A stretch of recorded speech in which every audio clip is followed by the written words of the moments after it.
2, 3.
All right.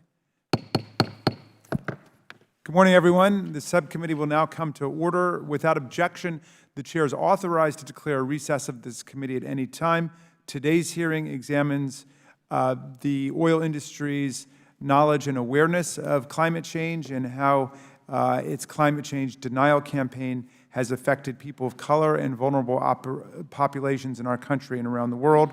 I will now recognize myself for 5 minutes, but before, we're going to show a quick video, if we could run that.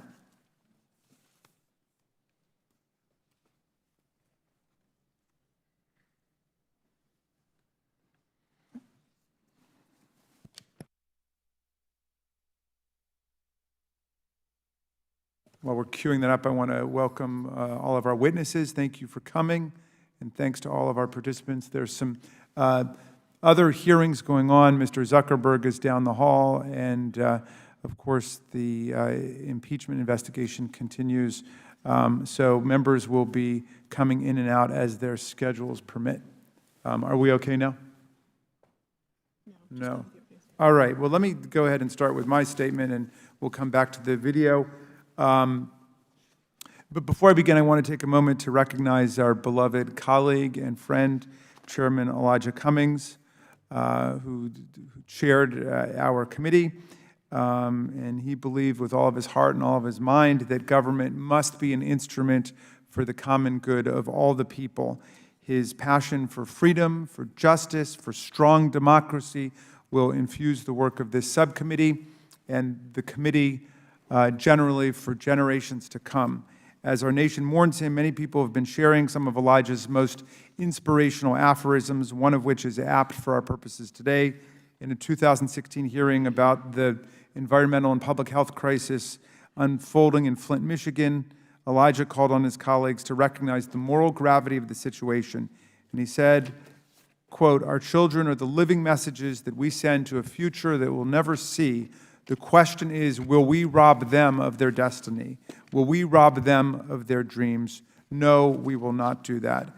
His words echo for us in the investigation of climate change, the civilizational emergency of our times, which threatens all of the rights and freedoms of the people, including the right to live.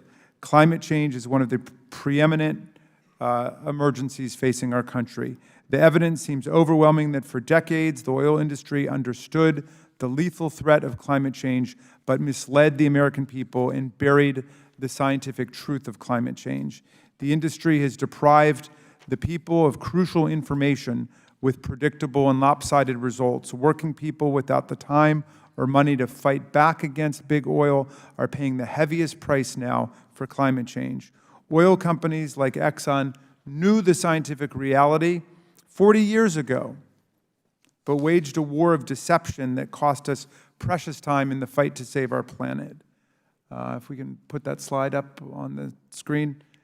In 1977, Exxon scientist James Black told the company's top executives that fossil fuel usage was releasing enough carbon dioxide to change the planet's climate.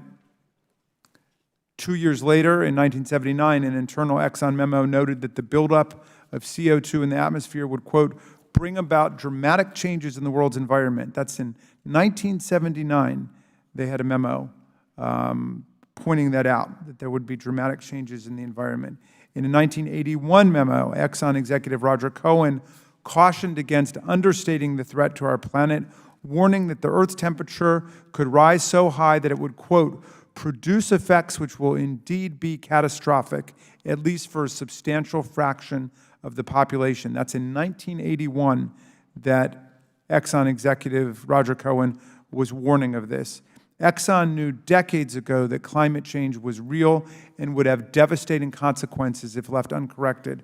In fact, according to Exxon scientist Ed Garvey, who's here today, Exxon was so certain of its science that it originally sought to be part of the solution and launched a sophisticated research program aimed at further understanding the full range of carbon dioxide's effects on our planet. To Exxon's credit, its scientists were at the forefront of this research, and their dire predictions turned out to be frighteningly accurate. When faced with the reality of the massive damage fossil fuels were likely to cause, Exxon could have chosen to present this truth to the American public, redirect its own research and development resources, and lead the way to a global shift towards alternative energy sources. But this was not the path that Exxon chose. Instead, it sold off its renewable energy companies, it doubled down on fossil fuels, and along with other big oil companies like Shell and Mobil, it launched an extensive and sinister campaign of climate denial, undermining the work and the warnings of its own scientists.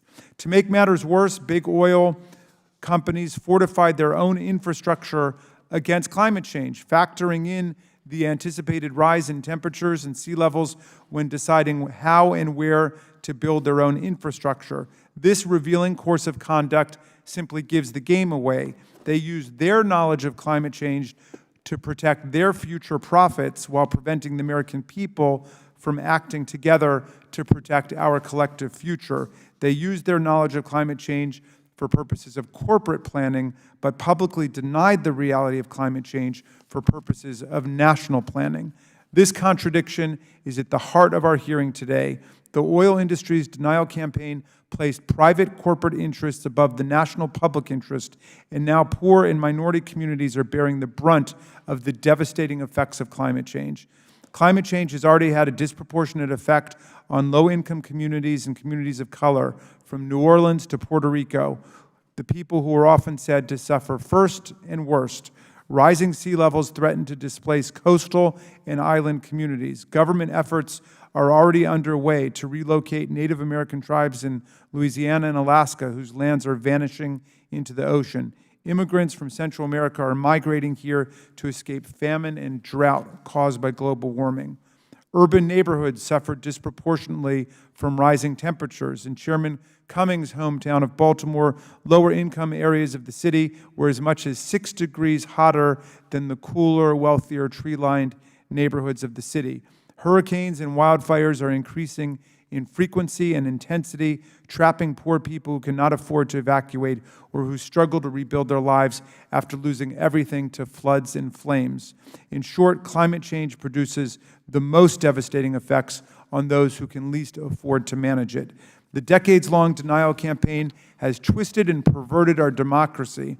By funding climate denial and lobbying against governmental action, big oil has not only achieved a loud and distorting voice in the climate change debate, it has also deprived voters and policymakers of the materials and the ability necessary to make informed decisions about this fundamental challenge to the future of human existence.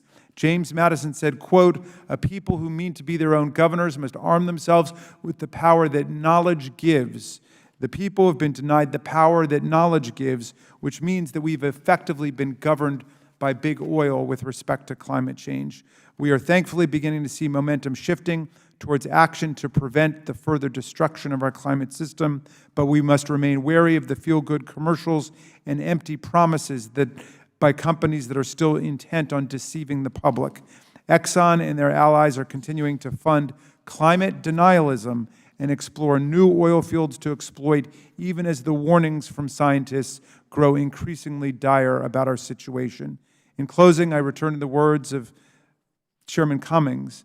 At a climate change hearing in oversight in April, Elijah noted that, quote, "The true measure of leadership is whether we leave the world better for our children and our grandchildren and those yet unborn than we found it. Each day that we fail to act on climate change, we are risking the health and security of future generations. In order to understand and confront the crisis we're facing, we must recognize the disastrous deception that brought us to the brink. As we contemplate how to stop the destruction of our planet, the oil industry appears committed to perpetuating its deception.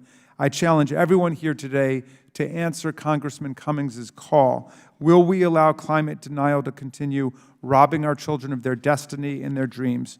No, as Elijah said, we will not do that. We will find the truth, and the truth will start the process of setting us free. If we act with courage and resolve, the kind that Chairman Cummings exemplified, the truth will give us a second chance to get it right. I think our video is ready, and then I will turn to our ranking member.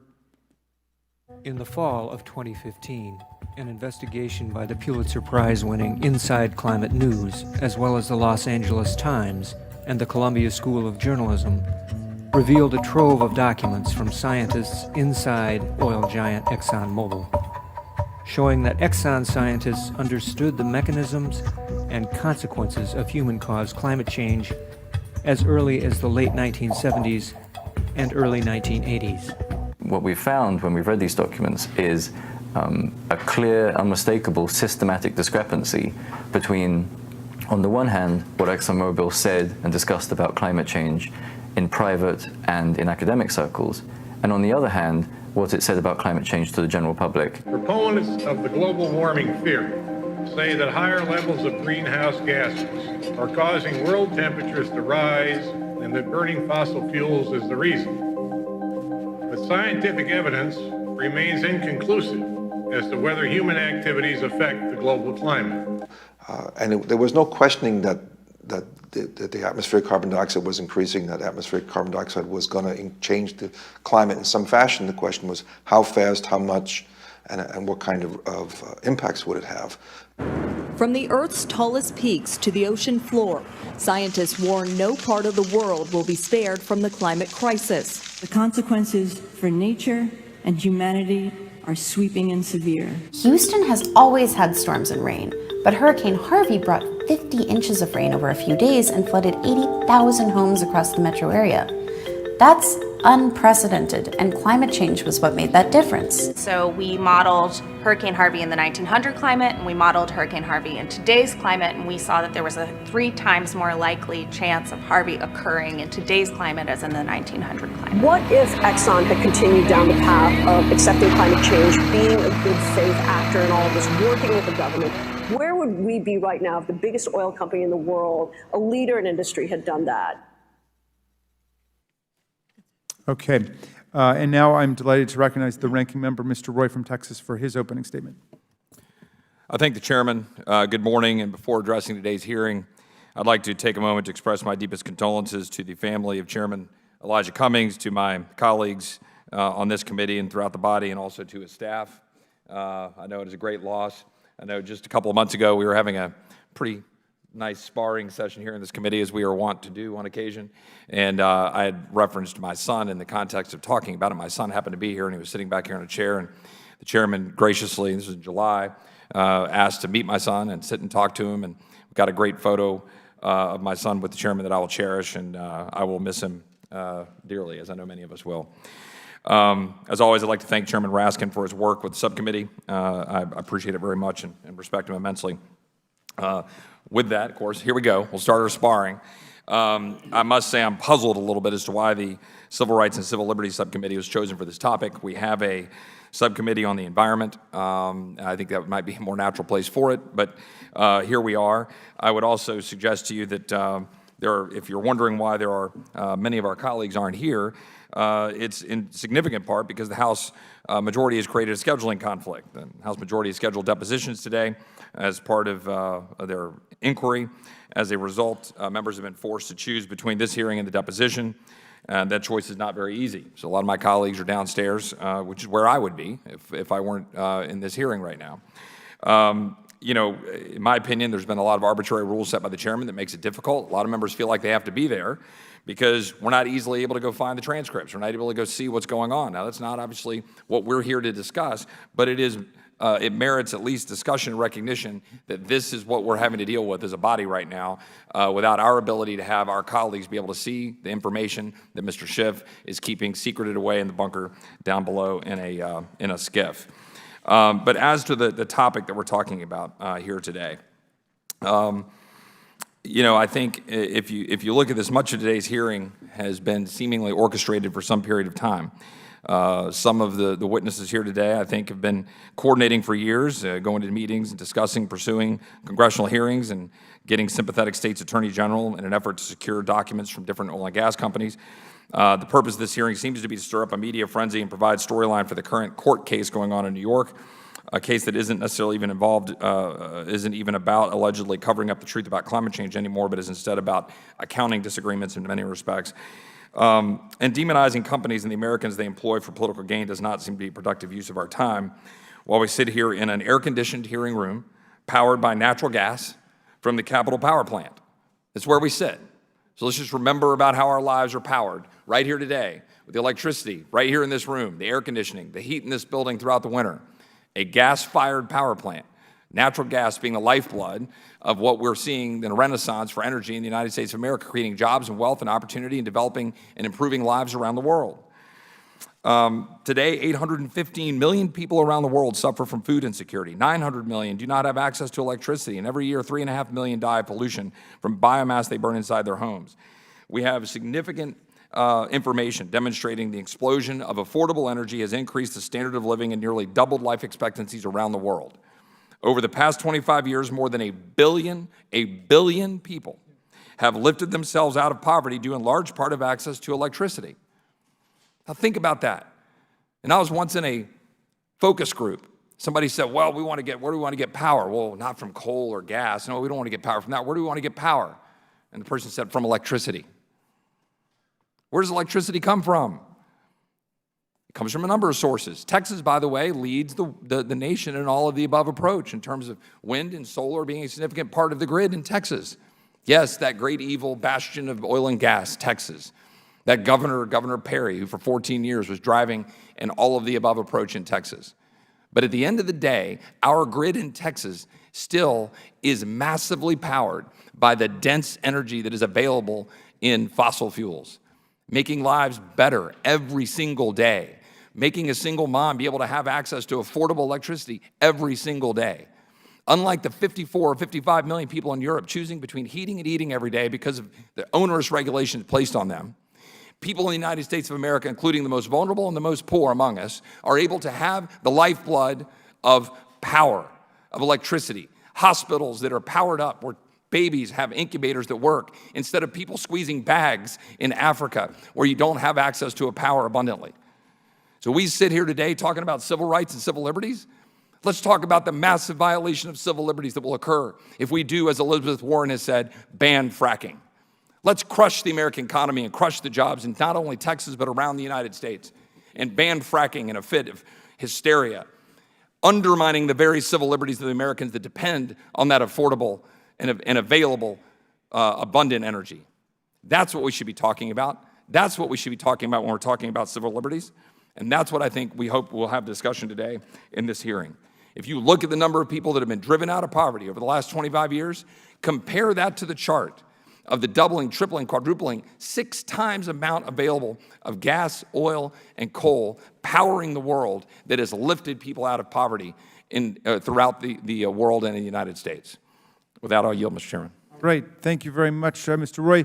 I want to welcome our first panel of witnesses. We have Dr. Ed Garvey, former scientist with Exxon Corporation, Dr. Martin Hofert, a former consultant to Exxon and professor emeritus of physics at New York University, Dr. Naomi Oreskes, who's a professor of the history of science and affiliated professor of earth and planetary sciences at Harvard University. We have Sharon Eubanks, Esquire, who is of counsel to the Henderson Law Firm. And let's see, we have Dr. Mustafa Ali, who is the Vice President of Environmental Justice, Climate, and Community Revitalization at the National Wildlife Federation, and Mandy Gunasekera, who is the founder of Energy 45, Senior Fellow at Life Powered Project. I'm going to ask all of you to stand, if you would, and raise your right hands. Do you swear or affirm that the testimony you're about to give is the truth, the whole truth, and nothing but the truth, so help you God? Let the record show that all of our witnesses answered in the affirmative. Thank you very much. Please be seated. Please speak directly into the microphones. It's hard to capture your voices if you're too far away. Without objection, all of your written statements will be made part of the record. And with that, Dr. Ali, you are now recognized to give a 5-minute presentation of your testimony. Is that right? Is he? Forgive me. We're going to start with Dr. Hofert and work our way down this way. Dr. Hofert, you're first. Okay. I too mourn the passing of Committee Chairman Elijah Cummings, who was a giant in the quest for bringing the American dream to all of us. I want to thank Jamie Raskin, Chair of the House Subcommittee on Civil Rights and Civil Liberties, Ranking Member Chip Roy, who we just heard, and all subcommittee members for giving me this opportunity to testify about my personal experience as consultant on the carbon cycle and climate at Exxon Research and Engineering, the issue that is of major importance here. I was recruited to work at Exxon Research as a consultant by my colleague Andrew Caligari, who headed a group on climate modeling and the carbon cycle at Exxon, and this was in 1981. I made it clear that for the Exxon lab science to be credible and for me to participate, the work needed to be published in reputable science journals that were subject to peer review. This was welcomed, and though I remained a paid consultant only until 1987, I continued to publish science work with Exxon colleagues thereafter. Our group published 8 peer-reviewed papers, 3 as a paid consultant, and 5 thereafter. The work focused on understanding the carbon cycle and on the climatic effects of CO2 emissions, and to bring Exxon colleagues Brian Flannery and Haroon Kashki up to speed on the latest research via tutorials and eventually published papers. These Exxon scientists were excellent researchers and were soon authoring papers themselves. I'm gratified that we did important work that is still cited today. And if I may say so, the quality of the scientific work at Exxon was high, and these were published in peer-reviewed journals and incorporated into the knowledge base of how the Earth was evolving under the influence of fossil fuel emissions. But it would be a distraction to go into great technical detail at this point on our findings. Suffice it to say that our research was consistent with findings of the United Nations Intergovernmental Panel on Climate Change on Human Impacts of Fossil Fuel Burning, which is that they are increasingly having a perceptible influence on Earth's climate. Impacts of climate change have become more pronounced over time. Scarcely a day goes by without news stories of major wildfires in the American West, river flooding unseen for hundreds of years, droughts, the disappearance of mountain glaciers, tundra melt, more intense hurricanes, melting sea ice in the Arctic, and glacial calving in Antarctica. I should say, I never thought that I would see that in my lifetime because of the thermal inertia of the Southern Ocean. Inside joke. All of which are consistent with the uncertainty spread of IPCC model predictions. If anything, adverse climate change from elevated CO2 is proceeding faster than the average of the prior IPCC model projections, and fully consistent with what we knew back in the early 80s at Exxon. I worked with Exxon researchers for several reasons. First, they were excellent scientists who made positive contribution to the research. Second, I believed that having Exxon scientists on public papers acknowledging the reality of climate change could help reduce the polarization surrounding climate change science. And third, I hoped that the work would help to persuade Exxon to invest in developing energy solutions the world needed. I have much to say on this topic, but that's not the focus of this meeting. I want to emphasize that although my experience with Exxon researchers was positive, I was greatly distressed by the climate science denial program campaign that Exxon's front office launched around the time I stopped working as a consultant, but not collaborator, for Exxon. The advertisements that Exxon ran in major newspapers raising doubt about climate change were contradicted by the scientific work we had done and continued to do. Exxon was publicly promoting views that its own scientists knew were wrong, and we knew that because we were the major group working on this.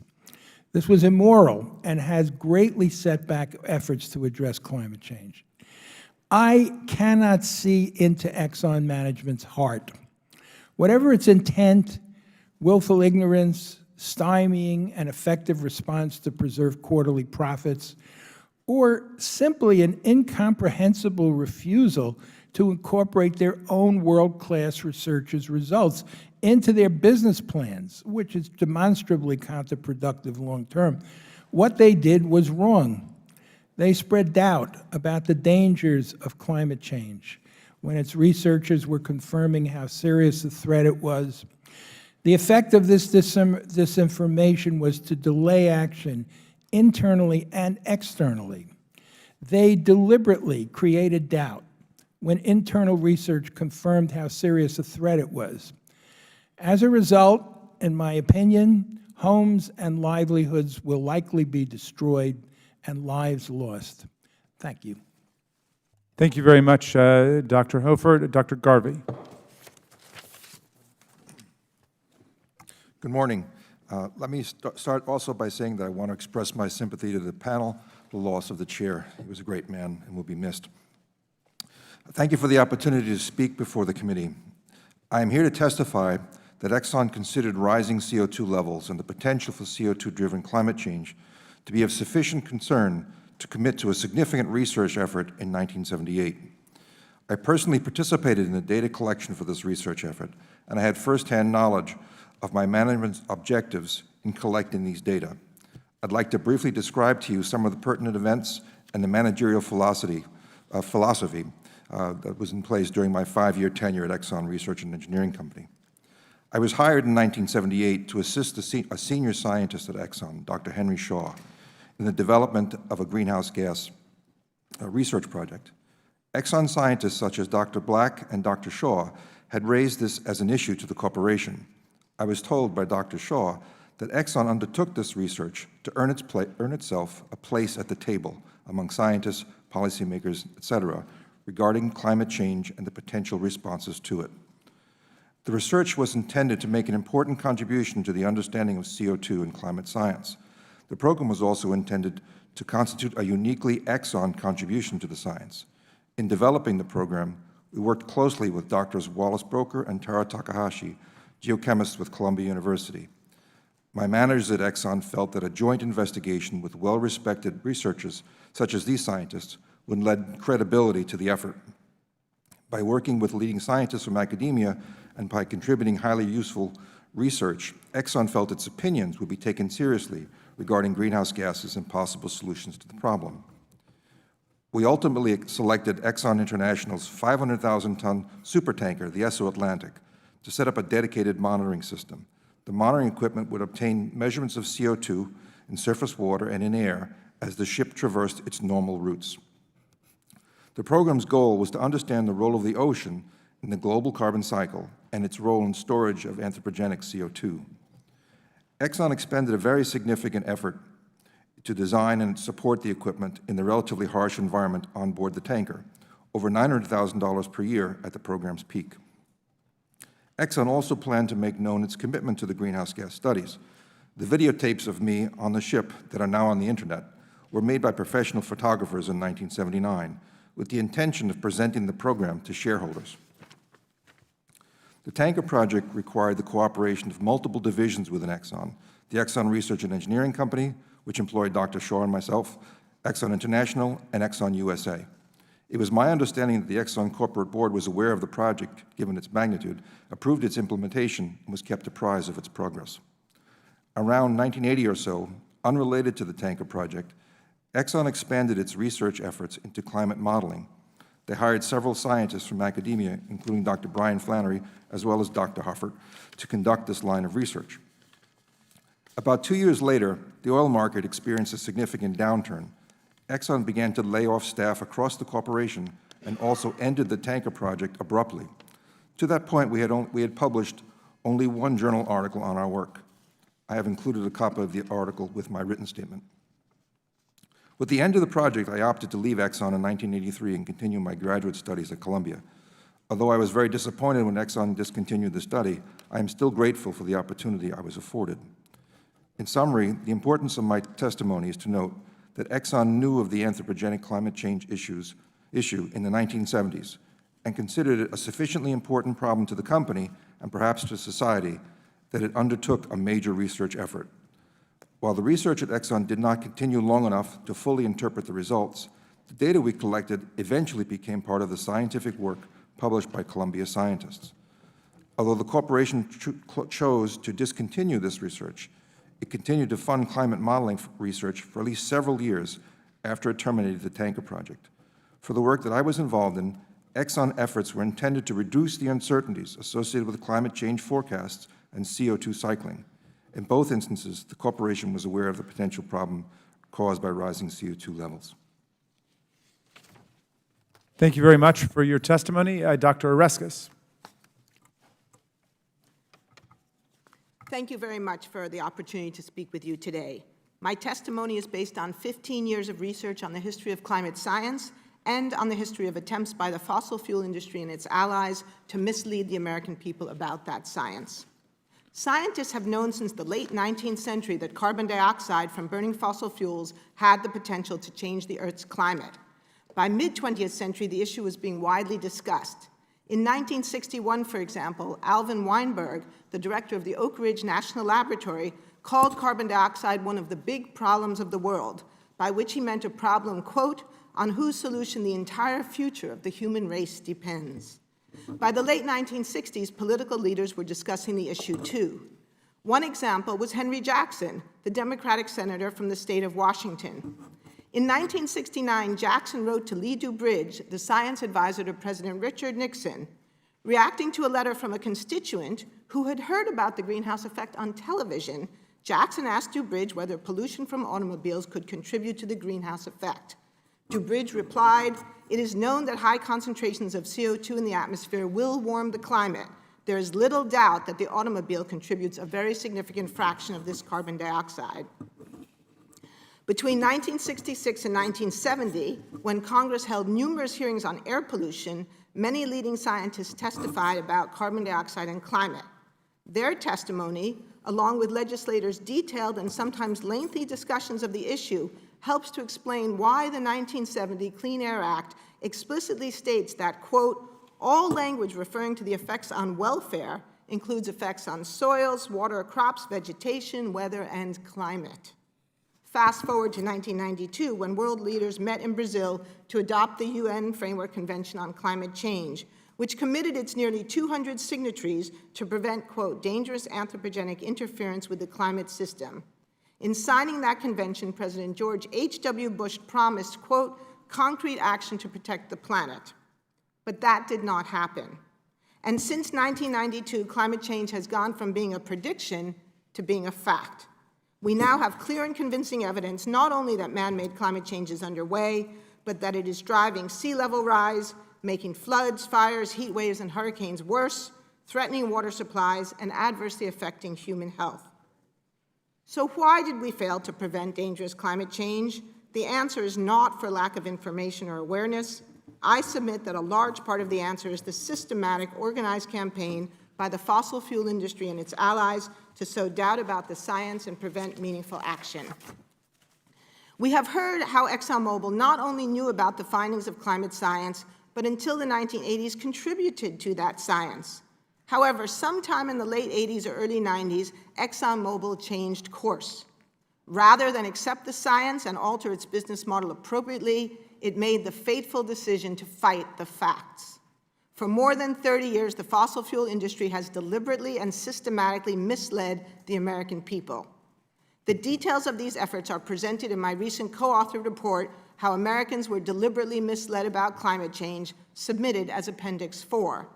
In that report, we argue that the fossil fuel industry did not just pollute the air, they also polluted the information landscape.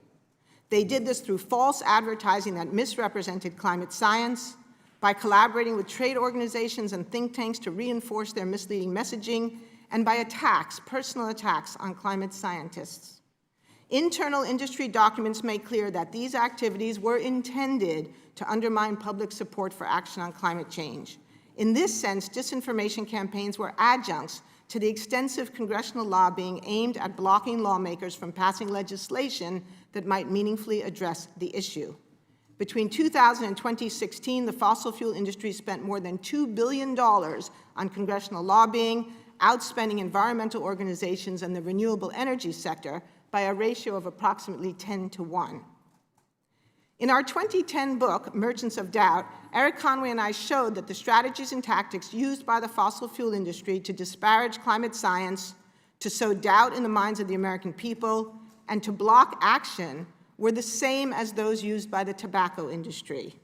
We further showed that this was no coincidence because many of the same individuals, PR firms, advertising agencies, and think tanks were involved in both.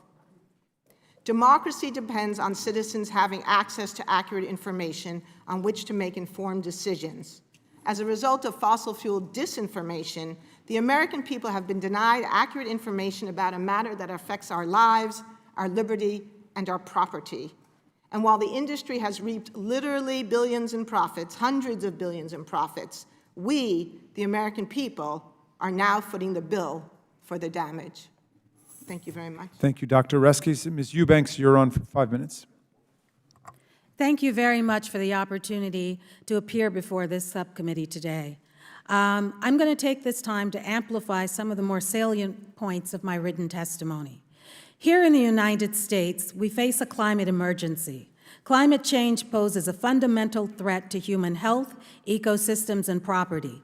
We see its effects in coastal flooding, increased severity of storms, changes in precipitation patterns, and sea level rise.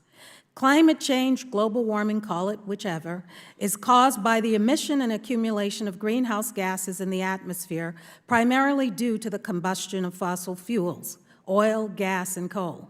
So what did the companies know about global warming, the fuel companies? When did they know what they knew? And what did they do about it? And what legal difference does any of that make? Can they be held liable for their conduct? Well, in 1958, the industry as a whole was studying carbon dioxide in the atmosphere through its industry organization, the American Petroleum Institute. From 1968 onward, the industry was repeatedly warned of the climate risks of its products, including warnings by their own scientists. Indeed, throughout the 1970s and 1980s, Exxon and other companies and industry associations like the American Petroleum Institute worked at the forefront of climate science research. They also funded academic scientists, especially those who were doing climate modeling. They examined the emerging issue both in terms of the existential threat to their business. They looked for potential technological solutions, including alternatives to fossil fuels, and evaluated the potential impacts on society and ecosystems. The oil company scientists reported their findings to supervisors and executives within their corporations. What did these companies do with the knowledge and information that they amassed about the cause and effects of global warming? They kept it to themselves. And instead of disclosure, the industry leaders funded a campaign of disinformation. A robust and growing body of documentary evidence demonstrates that the major oil and gas companies, whose products are substantially responsible for global greenhouse emissions and the resulting climate energy emergency we now face, these same companies had early and repeated notice and knowledge of the climate risks they had plenty of time to develop ways to avoid or to reduce those risks. Instead, they chose to mount a campaign of disinformation and denial. We know they did this, and what's more, we know it from their own internal documents. In 1998, a memo entitled Global Climate Science Communications Action Plan was leaked to the press. Nicknamed the Victory Memo, it outlines a multi-year, multi-million-dollar scheme to create uncertainty about well-established climate science. And it was an elaborate plan. The idea was to recruit and train a team of scientists to debunk global warming on radio talk shows, at press briefings, campus workshops, and other types of public outreach. The plan was developed by a 13-member group of communications and PR firms, in addition to the American Petroleum Institute, Exxon, Chevron, and Southern Company, which is a major utility. The target of that campaign? You guys, Congress. Congress is mentioned at least 8 times in this memo. Also targeted are teachers and industry leaders. In an effort to make those embracing the consensus on climate change appear to be out of touch with reality. The project's first goal, as mentioned in the memo, spotlights Congress hoping to get a, quote, majority of the American public, including industry leadership, to recognize that significant uncertainties exist in climate science, and therefore raise questions about those, e.g. Congress, who chart the future U.S. course on global climate change.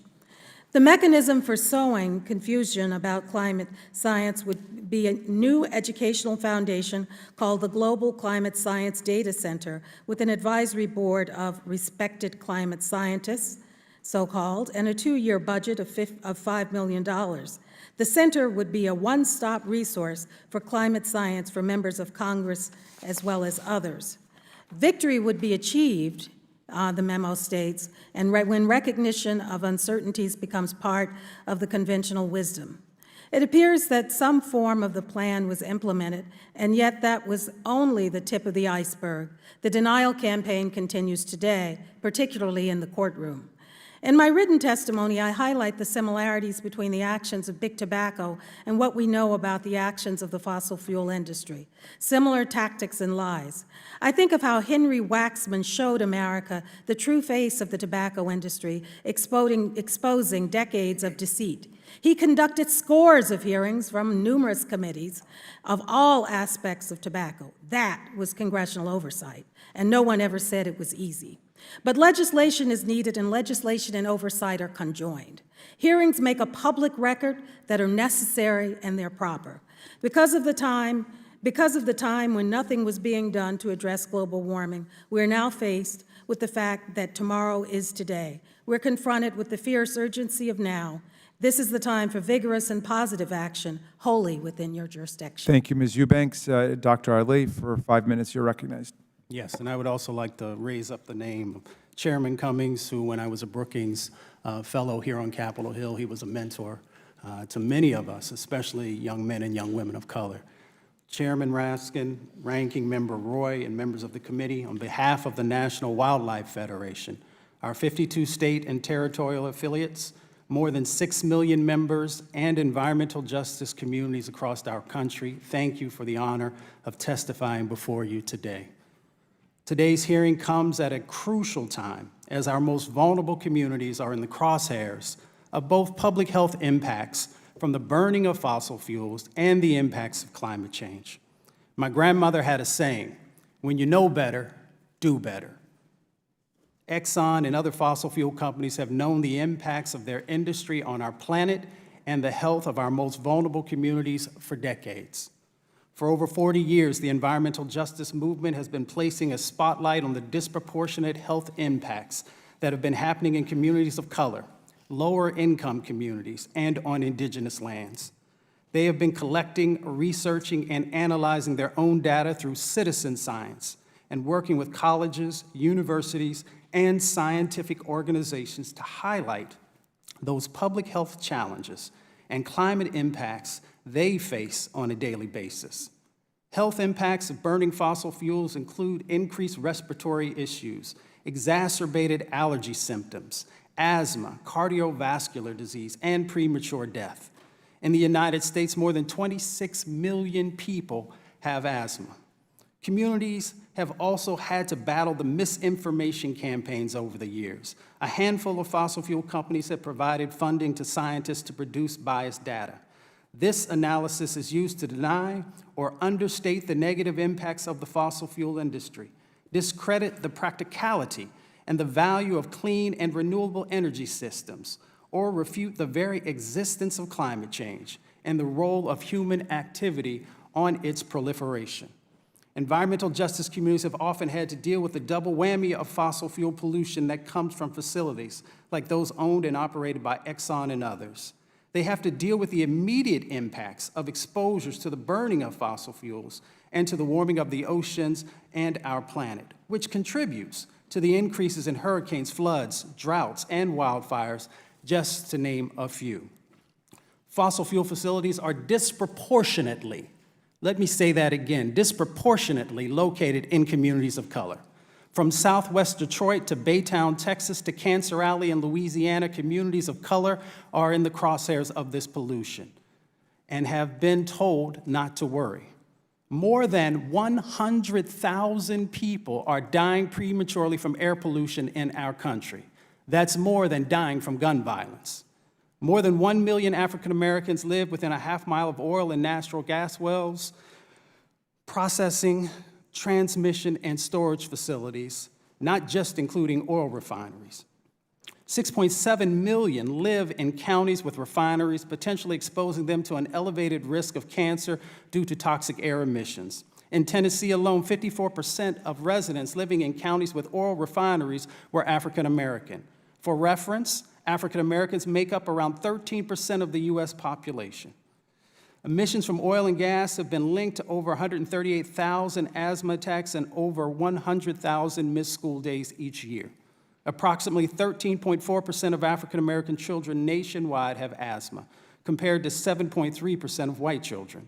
African Americans are exposed to 38% more polluted air than Caucasian Americans, and they are 75% more likely to live in fence-lined communities than the average American. Yes, your zip code does determine your health, and what's next to you plays a big role in how long you might live.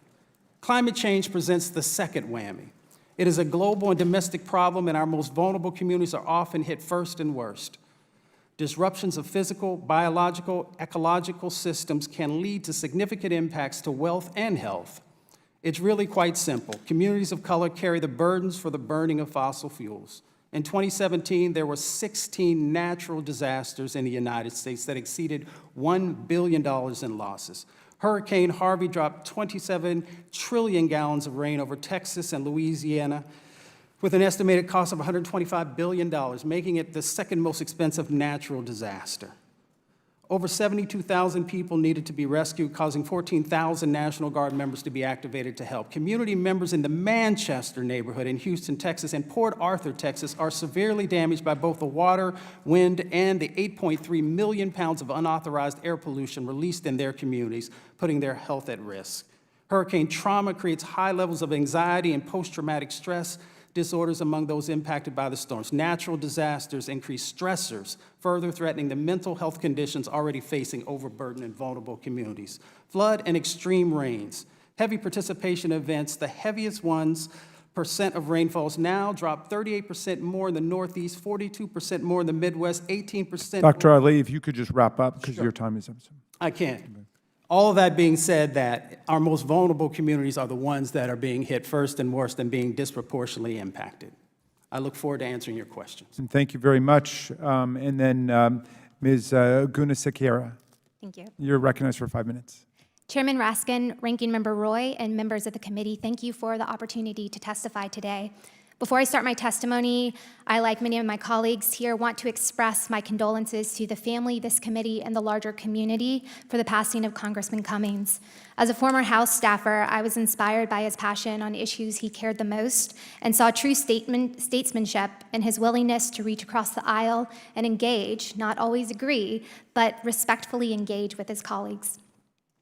Climate change is an important issue, and it's one that I personally worked on while serving in President Trump's administration. I was proud to have helped author the first ever constitutionally viable greenhouse gas emissions standard for our nation's existing coal-fired power plants, the Affordable Clean Energy Rule, which replaced the famously stayed Clean Power Plan. I was also proud to have drafted the legal and policy case for exiting the Paris Climate Agreement, which represents the flawed environmental policies of the last administration that was quick to sell out American workers to curry favor among international elites. I was also very proud to be a part of the efforts to refocus the agency on its core mission, to protect public health and the environment by addressing tangible issues with practical solutions. Whereas the skewed priorities and mismanagement from the last administration left EPA with Flint, Michigan crisis, the contamination of the Animas River, and an unprecedented backlog of submitted state environmental compliance plans, today's EPA is much more efficient and much more effective. This hearing, like many we've seen under today's extreme Democrat leadership, is not premised on facts. It's not in pursuit of a better understanding surrounding complex issues of national importance, nor is it meant to produce any meaningful solutions to any of our environmental challenges. It is an attempt to revive a completely debunked effort aimed at bankrupting one of our nation's largest energy companies. It is the latest product of a politically motivated campaign hatched years ago by politicians, activists, and well-funded foundations that want to demonize an entire industry and paint them as corrupt institutions that have, in their own words, pushed humanity toward climate chaos. This hyperbolic rhetoric is dishonest, the purported policies are ineffective, and it represents all that is wrong in the mainstream environmental discussion. Our energy industry and the men and women who work in it are to be celebrated, not demonized. This country's ability to harness our vast energy resources in a responsible and an efficient manner has changed millions of lives for the better. It is why life expectancy and economic growth, both important indicators of human flourishing, have significantly improved. Advancements in fossil-based energy and the development of modern economies has provided access to life-saving technologies like heat during winter, water treatment, medicine, and refrigeration. A stark contrast exists today in countries that do not have sophisticated energy systems or access to affordable, reliable electricity. In parts of the developing world, life expectancy today is 10 to 20 years shorter, and children under 5 regularly succumb to preventable diseases. The reality is that we could change these outcomes by sharing our successful energy technologies, not by prohibiting their use as a result of misaligned environmental policies. Our successful energy industry is also why we lead the world in environmental progress. Advancements in natural gas extraction that led to horizontal drilling has been a key driver of our world-leading emissions reductions. As the International Energy Agency recently stated, U.S. overall reductions represent, quote, the largest absolute decline among all countries since 2000. We also lead the world in clean air progress. Today, we are breathing the cleanest air on record, having reduced 6 criteria pollutants, including lead and ozone, by 74% since 1970. We are also home to the cleanest drinking water in the world. Additionally, the Trump administration has prioritized $4 billion of investments in replacing aging infrastructure and reinvigorated the Superfund program, which has resulted in the largest number of once contaminated lands being cleaned up and reintroduced into productive use. Because these regulatory and deregulatory actions carefully balance the cost and benefits, EPA is advancing environmental protection without forcing the American people to pay excessive costs either directly or indirectly through inflated energy costs. This thoughtful approach is especially important for vulnerable and socioeconomically disadvantaged communities that spend a significantly higher portion of their monthly income on energy costs. As such, they are significantly impacted by high-cost environmental policies, some of which have been promoted by members of this committee, like the Green New Deal. A survey by the National Energy Assistance Directors Association found that in the face of increased energy costs, low-income and fixed-income Americans will forego trips to the doctor, keep their house at unsafe temperatures, reduce medication, and skip meals.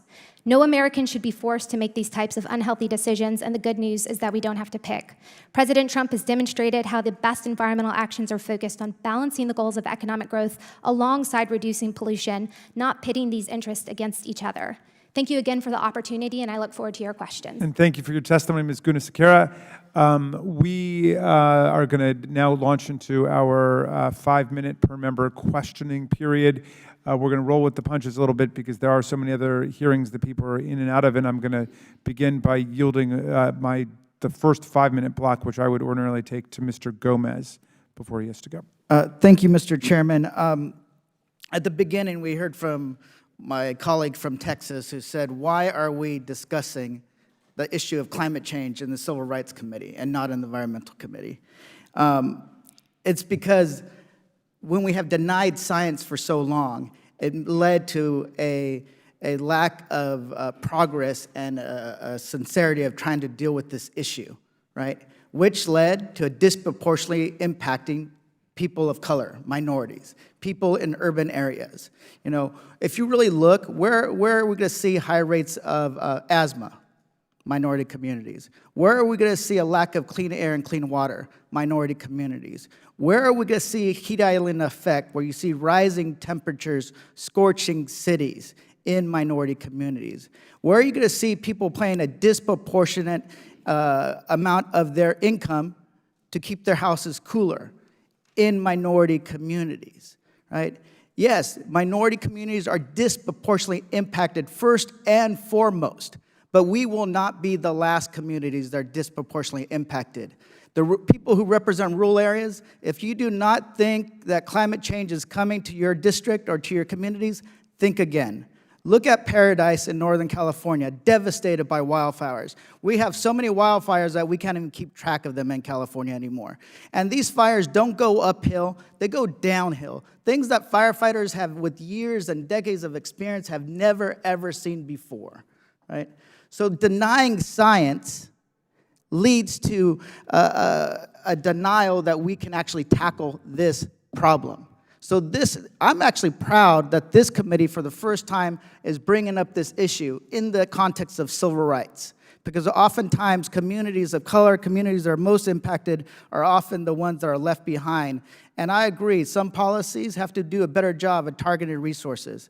I actually passed a bill when I was in the California legislature, 35% of all dollars to combat climate change go to the areas that are most disproportionately impacted by climate change, as well as rural areas. And guess what? We had a couple of Republicans vote for that bill because they know that their people are also impacted. So with that, I want to go to my written testimony. The oil industry's climate denial campaign represents, I believe, a distortion of democracy. Everyday Americans simply don't have the capacity to get their voices heard the way that oil industry does, with high-dollar lobbyists, fake reports from well-funded think tanks, and scores of television ads. So I want to just show one of those examples of how this works. Do we have the video? Can we play the video? Produced by the National Oceanic and Atmospheric Administration. And here is the mirror of that, produced by the Cato Institute.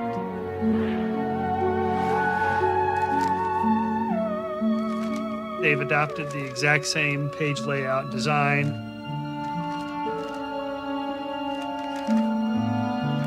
If you were a congressman, how would you tell the difference between this and this one? And that's the point of this deception. Well, Dr. Orestes, can you explain this a little bit?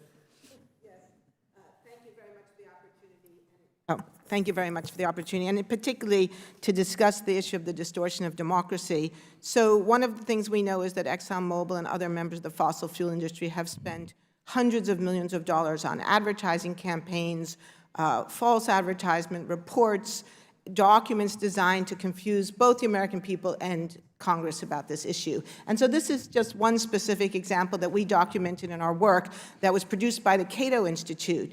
And this clip really shows you very clearly how this operates. They produced a report that was designed to look exactly like the National Climate Impact Assessment.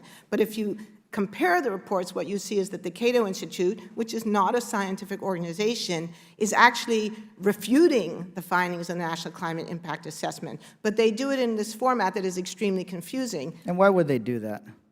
Well, this is a good question. I mean, you would have to ask them, but they are part of Speculate.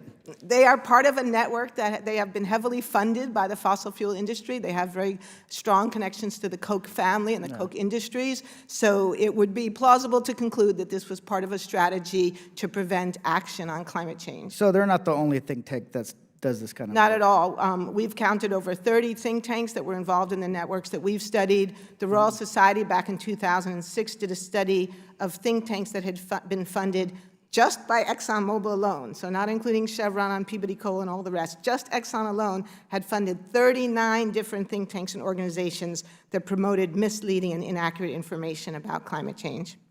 Thank you. I'm out of time, but thank you so much. And I yield back. Thank you, Mr. Gomez. I'll now recognize Mr. Roy for his 5 minutes. Well, Mr. Chairman, let me first ask for unanimous consent for Mr. Comer to participate in today's hearings. Without objection. And with that, if Mr. Comer is ready, I will turn it over to him. Mr. Comer, welcome. Not yielding my time, but for him to use his time. Fair enough. Thank you, Mr. Chairman, and thank you all for being here today. My first questions are going to be for Dr. Garvey and Dr. Hoffer.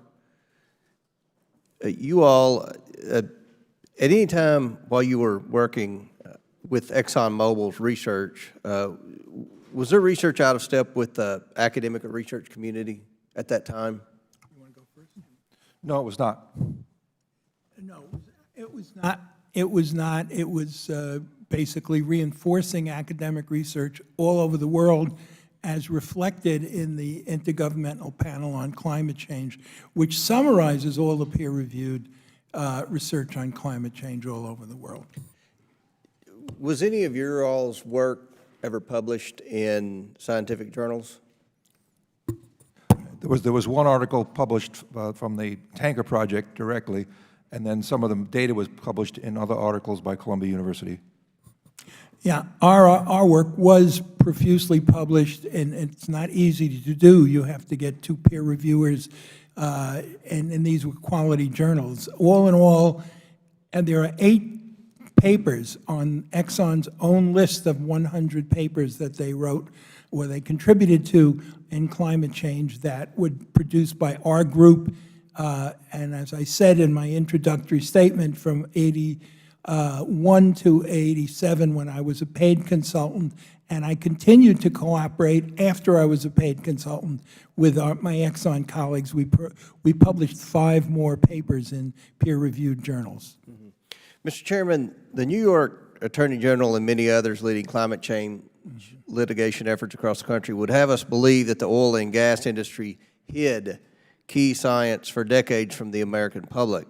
Publishing work that is consistent with academic research in scientific journals seems like an odd way to go about hiding anything, and I just wanted to make that point. Now, Miss, pronounce your name for me, please. Gunasekara. There you go.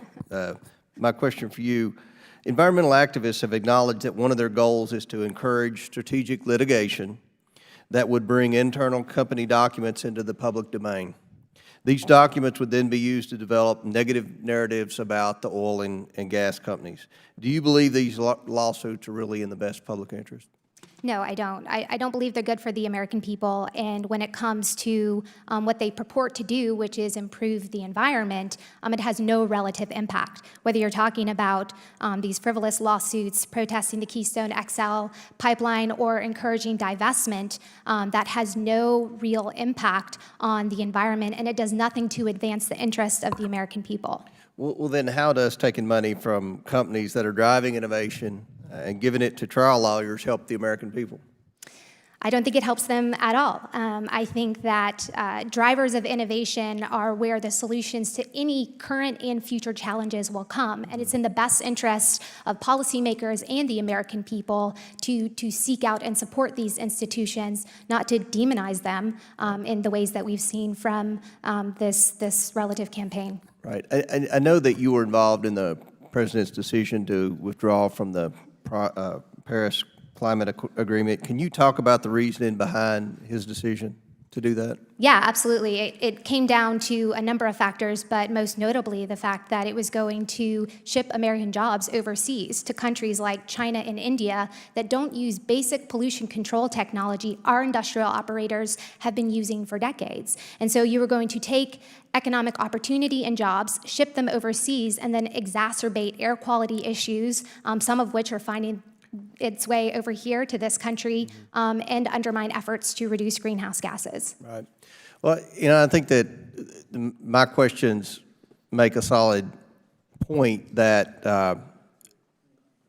at the time the industry was doing exactly what we as Americans wanted, and there was no scientific data to diminish the job that the oil and gas industry was doing with what Chairman Roy said in providing our standard of living, our fueling our tremendous economy, doing things that help Americans live longer than people from other countries. So this is something that we've talked about in the Environment Subcommittee many times.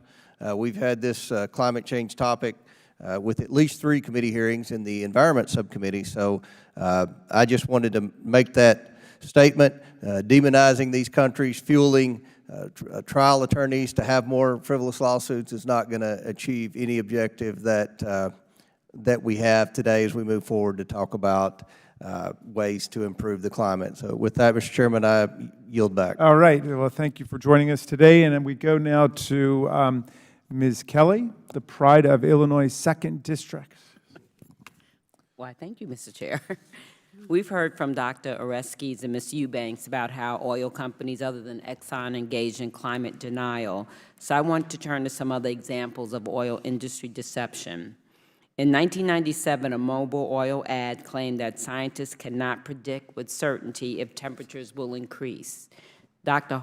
Holford or Dr. Garvey, by 1997, would it be fair to say that the scientific community had reached this consensus that global warming was really a threat? I think we would probably both agree that that consensus was forming and had almost been totally clinched. Scientists are actually very self-critical. That may not be that awareness may not be widespread, but when you publish a result in a scientific journal, the whole point is to be mercilessly critical of the result, because we want to have faith that what we're publishing is accurate. It's going to be the basis of other people's research. And over time, and you can track this through the Intergovernmental Panel on Climate Change reports, many of which were attacked by climate change deniers, there has been an increasing certainty that humans are responsible for major climate change. As a matter of fact, geological scientists call the present era the Anthropocene, meaning that it is humanly created, the basic changes in the geophysics of the planet. Thank you. Dr. Garvey, any comment? No, I agree with Dr. Okay. Could I just quickly join in on this? But this ad is deeply misleading, because in 1995, the IPCC had reported in its second assessment report that the balance of evidence suggested a discernible human impact on climate. So there was a consensus among scientists that climate change was underway. But this is a classic example of the denialist tactics by throwing in certain adjectives, for example, where changes will occur. That's technically true. It was not possible then, and even now, very difficult to say exactly where particular changes will occur. So by throwing in these little key adjectives, they present a claim that is deeply misleading and yet difficult to refute. Okay, thank you. Would it be fair to say that this statement was likely, as I think you're trying to say, crafted to deceive the American public about climate change? Yes, I think it would be extremely fair to say that. Okay. In 1996, just 1 year before this ad, Mobil oil engineers building facilities along the coast of Nova Scotia factored climate change, including rising temperatures and sea levels, into their structural plans. This included raising the height of their oil rigs an additional 2 meters above sea level. Other oil companies took similar precautions to protect their investments while publicly dismissing the risks of climate change. In 1989, Shell oil engineers redesigned the natural gas pipeline in the North Sea to account for rising sea levels as a result of global warming. Dr. Oreskes, would you agree that oil companies took steps to fortify themselves against the effects of climate change while simultaneously depriving the American public of the necessary information to prevent climate change? Yes, absolutely. This stark contrast between public statements and private action is not just a thing of the past. In recent years, oil companies have begun to publicly acknowledge the existence of climate change. For example, Shell has added a page to their website urging action to fight climate change. As you can see, on this page, Shell says, and I quote, "The climate is changing and human activities appear to be to blame, yet people still question the science evidence. Why do you think that is? Can there be any doubt?" Again, what is behind this supposed change in tune, and what are your thoughts on Shell's assertion that people question the scientific evidence? Well, I mean, it's hard not to want to laugh at that. I mean, why do we think that that is? Because of the 30-year campaign that Shell participated in to create doubt and to question the scientific evidence. So again, this seems to me part of a strategy and tactic to deny their own role in this confusion. Thank you. Dr. Ali, you have spoken at length about the unequal burden of climate change and the effects we have seen in communities of color. And in that context, what does this say about the company's continued oil exploration, say about how they value the lives of people of color? It says that they don't value the lives of people of color, or they value them less. Thank you for that statement. I'm running out of time, so I'll have to yield back on that. Thank you very much. I would go to Ms. Miller. You're recognized for 5 minutes. Thank you, Chairman Raskin and Ranking Member Roy, and thank you all for being here today. I am proud that my home state of West Virginia fuels the nation and the world. Natural gas from my state provides a cost-efficient and reliable baseload to keep the lights on in our homes, schools, and businesses. West Virginia natural gas also helps fill in during the times when renewables cannot keep the lights on. The United States consumes about 12,000 kilowatts per hour per capita. Germany and France come in at about 7,000 kilowatts per hour per capita. Right now, because of American coal, oil, and natural gas, we have made great strides in ensuring energy costs remain low and quality of life remains high. Between 2005 and 2017, the United States reduced emissions by nearly 1 billion tons, and we are expected to continue to reduce emissions in 2019 and 2020. We did this by still utilizing coal, natural gas, and fossil fuels. Global energy demand is going to continue to grow, and demand for hydrocarbon-based fuels will be crucial to meet this demand quickly and cost-efficiently. Further, it is crucial that we keep energy production in the United States. We produce, manufacture, and export with fewer emissions, employ millions of Americans, and are able to invest in technology like carbon capture to export around the world. Dr. Oreskes, thank you for testifying today. Do you acknowledge that there is a flaw in your study where 2/3 of the advertorials cited are from 2 different companies? Not at all. I do not agree with that statement. ExxonMobil is one company. When Exxon and Mobil merged, they became one company, and the merged company took on both the assets and the liabilities of both individual companies. Furthermore, in our follow-up work to the study that you're referring to, Jeffrey Supran, who's here with me today, and I have shown that Mobil took out misleading advertisements prior to the merger, but so did Exxon. We also have evidence that scientists at Mobil, just like scientists at Exxon, were communicating with academic researchers, were informing their company of the results of those research. What year did they merge? I'm sorry, I don't remember. Jeffrey, do you remember the year of the merge? I'm sorry, I don't remember, but I can get you that information. Thank you. But we can demonstrate that both companies, both before and ExxonMobil, continued misleading advertisements I'd like after you to the prove mergers. that. Absolutely. Moving on, Ms. Gunasekara. Close, okay. Can you elaborate how the United States has been a leader in reducing emissions? Yeah, absolutely. So according to the Energy Information Administration here in the United States, we have reduced our energy-related CO2 emissions by about 14% from 2005. Compare that to the rest of the world that has increased their emissions by 20%.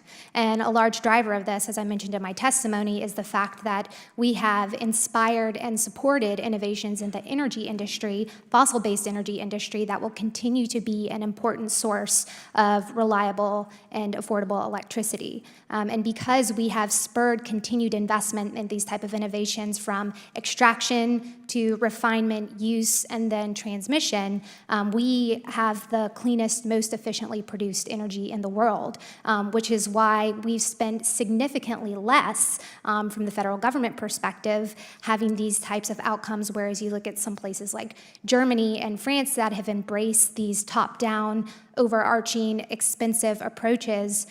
They've spent billions of dollars but don't have equivalent emission reductions to actually show for it. Thank you. How would moving to a new full renewable scheme come at the detriment to the American jobs, the economy, and the environment? It would be hugely devastating because it would make the price of energy immediately go up. Wind and solar have a role in a diverse energy mix, but not a baseload role. And when it comes to ensuring access to affordable and reliable energy, you have to have a baseload power source that today is provided by primarily natural gas, coal, as well as nuclear energy.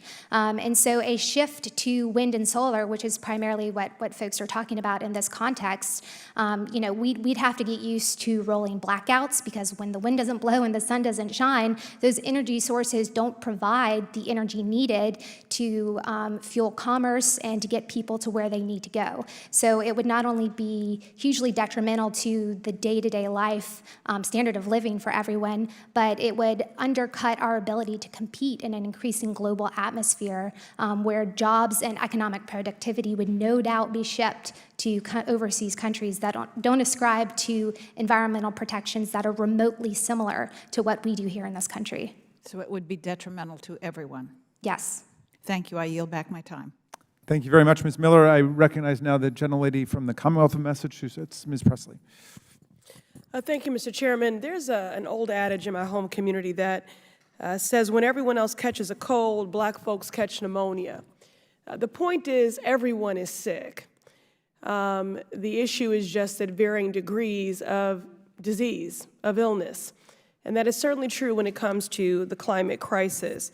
It is felt by all of us, but the greatest burdens are borne by the most vulnerable people of color, low-income communities, immigrants, and non-native English speakers, all communities most at risk of poor health outcomes and least able to relocate or to rebuild after a disaster. In my district, the Massachusetts 7th, one of the most vibrant, diverse, and unequal districts in the country, is certainly not immune. From Chelsea to East Boston, many of my residents are vulnerable to rising sea levels, extreme heat, and poor air quality. In the Chinatown neighborhood in Boston, a predominantly immigrant and low-income community that falls at the crossroads of two major highways, my constituents breathe some of the most toxic air in all of Boston. Over the last several years, asthma rates at the Josiah Quincy Elementary School, which is in the heart of Chinatown, have jumped from 18 to 25%. Adding insult to injury, these issues aren't a coincidence. They are outcomes born out of decades of racial, economic, and social injustice. Man-made policies that have been worsened by the greed and deceit of the oil and fossil fuel industry. Now, burning fossil fuels are one of the greatest drivers of the climate crisis, and the oil industry has worsened the problem by delaying action through its denial campaign and engaging in insidious campaigns to directly embed themselves in communities most vulnerable. Dr. Ali, why do oil companies locate their facilities in these communities, and how do cities depend on them? In many instances, they feel that these are the areas of least resistance. When these companies move in, property values go down for the folks who are on the fence lines. Healthcare costs go up because they are being impacted. And as you said, there is a systemic racism aspect to this, and that's one of the reasons that there's a conversation about civil rights. So we have to be focused, because what we find is that communities are being not only impacted but broken apart. Communities like Princeville, North Carolina, which was founded by freed slaves and hit by 100-year and 500-year floods. You have places like in Louisiana where indigenous folks have had to move down at the Isle de Charles, had to move away from their traditional lands. We can literally go down the list. You can look in Southwest Detroit in the 42817, where folks are literally right next to a refinery, and they literally can't breathe. I wish that the members would actually go to these communities and spend real time. When you go to the Manchester community in Houston, Texas, primarily a Latino, hard-working community, when you roll the windows down in your car, you feel like you're breathing in gasoline fumes, and that is from the refineries. Thank you, Dr. Ali. And speaking of Texas and Houston specifically, a major hub for the oil and gas industry, and is known as the world capital of energy. Houston was also hit very hard by Hurricane Harvey, a storm which reached unprecedented levels of intensity because of climate change.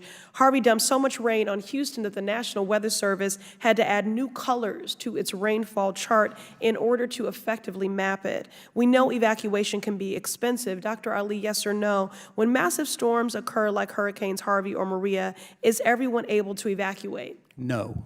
And who is usually left behind? People of color, low-income communities, and sometimes indigenous populations. 11 different oil refineries, including Exxon's Baytown, were forced to shut down their operations and flare off excess chemicals. Now, oil refineries are designed to run 24/7, so when they shut down, it causes massive spikes in pollution. According to a 2017 news report, Baytown, quote, released about double the amount of volatile organic compound, a broad category of air toxics, than its permit normally allows, unquote. Dr. Ali, how does this excess pollution affect the people who aren't able to evacuate the area? They're trapped. And they're trapped and they are exposed to these chemicals and they have breathing difficulties. You find these asthma bursts that happen. You find people developing liver and kidney disease because of these additional emissions that are going on. Thank you. It's clear we must act today. We must act in this moment, and I second the impassioned comments of my colleague, Representative Gomez, and also express my pride in that this topic is before the Civil Rights and Civil Liberties Committee today, appropriately so. I now recognize Mr. Massey for 5 minutes of questions. Thank you very much. Dr. Hoffer, do you support a CO2 tax? Okay. Okay. Sorry, I always forget this. Oh. Geezer land, you will get there. Okay. Did you say yes, you support a CO2 yes, tax? but it's not proper. I don't think the question is properly formatted. Okay, well, I get to ask it. I'll ask you another follow-up. Dr. Garvey, carbon tax depends on the details. Yes. Reclaiming my time. Dr. Garvey, do you support a CO2 tax? I support that the Congress needs to deal with the problem and decide how best to manage CO2. Do you think it's a good tool to do it? I'm not a legislator. Okay, so you're not qualified to comment on that? That's correct. Okay, thank you very much. Dr. Oreskes, do you support a CO2 tax? Well, let me say that I'm not an expert on taxation policies, but leading economists around the globe, including my good colleague Nicholas Stern, with whom I have an op-ed piece in today's New York Times, who wrote the Stern Report, former economist of the World Bank, he and virtually all of his colleagues do think that carbon pricing is an effective way to address the issue without damaging the economy. Okay, Ms. Eubanks, do you support a CO2 tax? Not necessarily. Okay, Dr. Ali, do you support a CO2 tax? Not if it creates hot spots and hot zones. So there are only two people here that support a CO2 tax. Dr. Hoffer, what should the tax be per ton? I prefer something called a fee and dividend tax. You're probably familiar with it because it uses market mechanisms, and essentially all of the money collected except for administrative fees would be returned to taxpayers. I think that given the polarization in the United States, can you tell me what the fee would be? That would be the most viable way to Can you tell me what the fee would be? I can't because I haven't prepared the specific numbers on that. What would your fee be? Well, it wouldn't be my fee. I think that's a very unfair way of posing the question. I think this whole line of questioning is a bit weird for this committee, but since you asked— It's not weird, because the presumption— let me get to my point here, which you all are doing a great job of making. Yeah. The presumption of this hearing being held in the Civil Rights and Civil Liberties Committee is that, that somehow raising the price of energy would help the economically challenged in our society. Okay. Ms. Gunasekera, can you talk about the impact of the price of energy? Well, could I answer that? No, I'm asking, you had a chance. Ms. Gunasekera, could you talk about the impact of the rising price of energy if there were a CO2 tax on vulnerable populations? Yeah, and let me state for the record, I do not support a tax on CO2, primarily because it would increase the price of energy and electricity. And we know the impacts because you've seen this happen in Germany, where energy and electricity is now a luxury commodity. And so a significant number of studies were done during the last administration assessing the impact of cost increases affiliated with their Clean Power Plan. And one of the studies that stood out to me was from the Black Chamber of Commerce that found that it would result in hundreds of thousands of less jobs in the Hispanic and Black communities, as well as in communities where people are living on fixed income or low income budgets. It would force them to make decisions where they forego meals, they keep their house at unsafe temperatures, they stop going to the doctor, and they don't seek out preventative health care because of the costs that they're trying to save in order to afford expensive electricity. Thank you very much. Dr. Ali, you stated that most of the refineries are located in minority communities. Is that true? I said disproportionately located. Disproportionately Yes. located. Can you give us an example of one that's not? That's not located in a community of color? No, I can't, not at this Let me give you an example. There's one in my district, and it provides jobs. It's actually one of the best things that's ever happened to our district, because we have a problem with brain drain in eastern Kentucky. People grow up, they want to get an education and get a career in STEM, and the one opportunity we have is at that refinery. I worked there 3 summers while I was a college student. It was the only opportunity that I had to get a job in science, technology, engineering, and math, was that refinery. If you could wave a wand and make those refineries go away from the communities of color, would you do that? I always honor the work that has happened in the past when we didn't have other opportunities for different types of energy sources. I would. Would your community be better, would those communities be better off or worse off without those jobs in those refineries? That's why we talk about a just transition. That's why we talk about getting advanced manufacturing opportunities. That's why we talk about solar, wind, thermal. Could you answer all my these question? various Are you better off or worse off with that refinery in those communities? You're worse off because of the health impacts, and you can get other types of industries in those areas. If they leave those communities, please send another one to my congressional district, because it has been a godsend to our congressional district, particularly for the people who need jobs. The gentleman's time has expired. You can answer the question if you'd like to do. We have a huge amount of opportunity if we make the proper investments in wind, solar, thermal, tidal, and wave energy, and some of the new developing opportunities that exist in that space. I come from Appalachia. I understand and I honor the culture of coal in the past, but I also see that other countries will take advantage of these new opportunities in this new clean economy if we don't make those investments. These are jobs that can stay here at home. We can train our workers. We can make sure that folks who never had an opportunity to have businesses can start their own businesses. And I hope that we can make sure that in Kentucky and West Virginia and Ohio and all across our country, we create these new opportunities for folks. Thank you very much. Okay, I'm going to recognize myself now for 5 minutes. I want to start with this, Dr. Oreskes. I've noticed a kind of progression in the arguments denying the science. Some used to be just a flat-out categorical denial that climate change is taking place. Then I started to notice that some of the skeptics were accepting the science, but they were denying that there was a role that humanity had played. They said, well, there's sort of a natural ebb and flow in the climate. Then I noticed some of them were accepting that there was an anthropocentric role in climate change, but they were arguing that it's actually good for us, that the heating of the climate will actually have some positive effects. Others of them say, well, it's bad for us, but it's too late at this point to do anything, so we may as well enjoy it. And I wonder, has anybody tried to actually compile a comprehensive study of the different the changes in the evolution of climate denialism?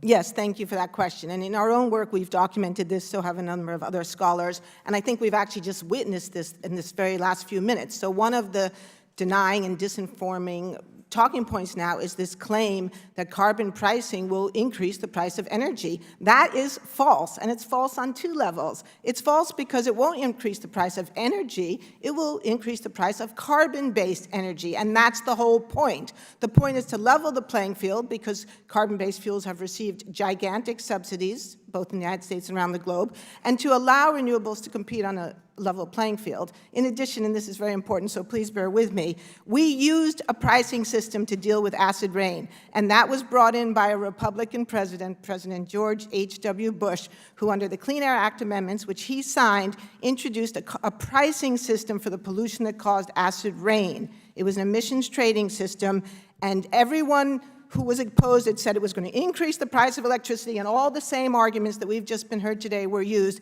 And guess what? The price of electricity in the Midwest fell, and we cleaned up acid rain. I'm curious about what happens to climate scientists. You mentioned someone named Benjamin Santer. Can you tell us what happened to him? Yes, well, one of the things we've seen over the last 30 years are personal attacks on climate scientists designed to undermine the integrity and credibility so that the American people will distrust scientists.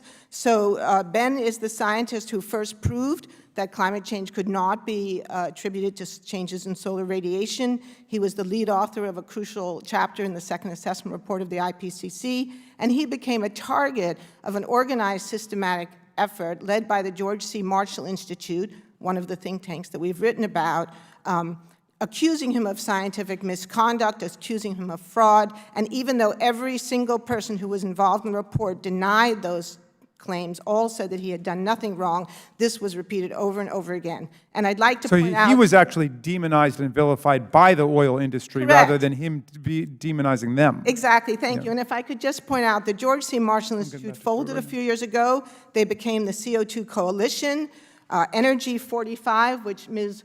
Gunasekara represents, is part of that coalition. This is a coalition with a history of personal attacks on climate scientists, personal attacks on loyal employees of the U.S. National Laboratory System. Thank you. So the denial campaign goes beyond distortion of the climate science. It actually goes into intimidating and silencing dissenters. Ms. Eubanks, do I understand correctly that after the New York Attorney General began taking action against Exxon, that Exxon sued the Attorney General? Is that right, Ms. Eubanks? Yes, Exxon sued the Attorney General, and it also— Where? In Texas. Why in Texas? Friendly Forum. Was there any merit to their suit? That was a frivolous lawsuit. The New York Attorney General lawsuit, that's not a frivolous— Was it thrown out? Was that lawsuit thrown out? Or? So far it has been, but what was interesting furthermore is that Exxon subpoenaed all of the attorneys who appeared at a meeting in La Jolla back a few years ago for any information that they had about a gathering to discuss climate change and responses to it. So how does this compare to strategies that were undertaken by the tobacco companies which retaliated against people criticizing them? They're very much the same. You know, both organizations, tobacco, big oil, lied about what they knew and when they knew it. Yeah. And as a result, you know, people died, basically. Thank you. Dr. Hofer and Dr. Garvey, it seems as if there was a moment when Exxon was very invested in trying to figure out what the impact would really be of all of the CO2 emissions and what might be done. And then it seems as if the strategy changed and they decided, we're just going to try to suppress the findings and confuse the public about it.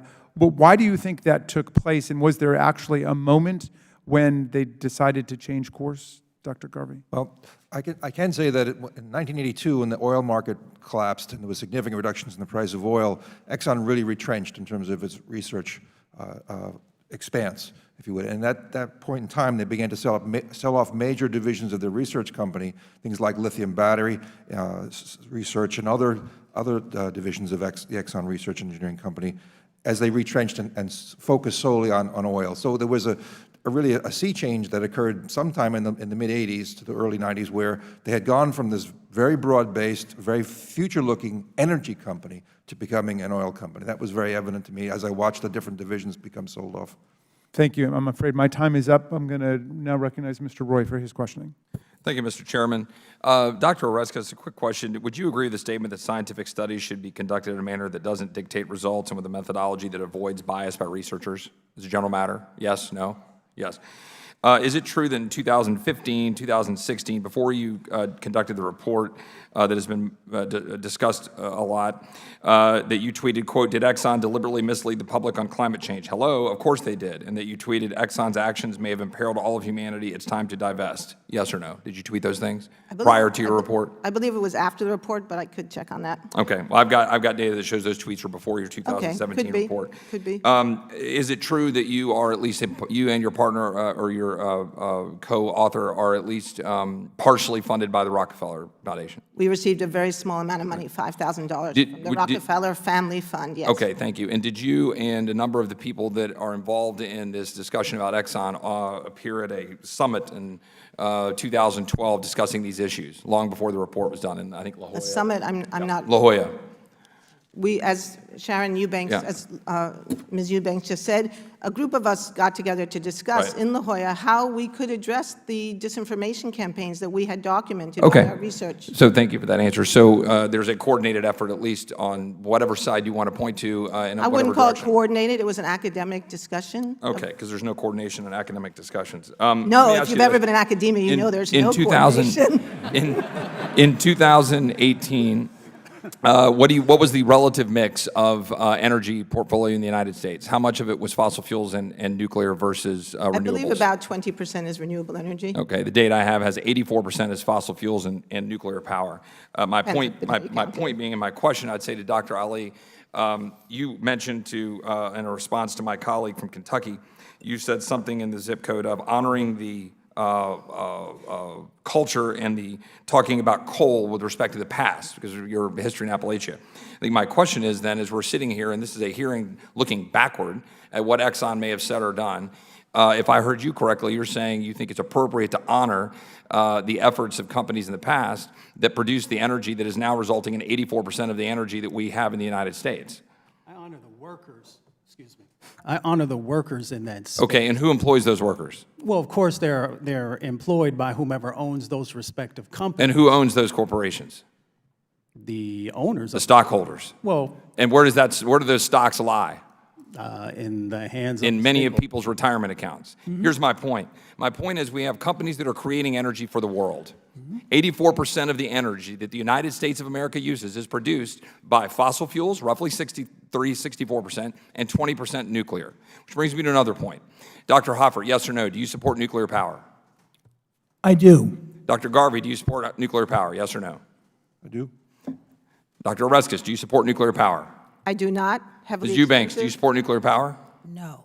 Dr. Ali, do you support nuclear power? Not until we learn how to properly be able to deal with the waste streams that come. Ms. Gunasekera, do you support nuclear power? Yes. Why? Quickly, if you may. Well, it's the largest source of reliable baseload energy that is zero emission. It's one of the safest forms of electricity and will continue to be a part of our diverse energy mix. I'm always amazed at those who believe that the sky is falling within 10 years, that will refuse to say that we should adopt nuclear power, because if you want abundant energy to power the United States of America, to get these buildings lit up, to have electricity flow around the world in order to make people and lift them out of poverty, the billion people that we blithely ignore, while we go around talking about things that sound good in Davos and go into cocktail circuits talking about climate change, ignoring the 1 billion people that have been lifted out of poverty, we could solve these problems with nuclear power, yet the left comes in here and says, we don't want to adopt nuclear power in most respects. I'll give some credit to Secretary Kerry, who in this very room said, yes, we should adopt nuclear power, and to Dr. Hoffer for saying so, and Dr. Garvey. Here's a point that I'd like to make in concluding.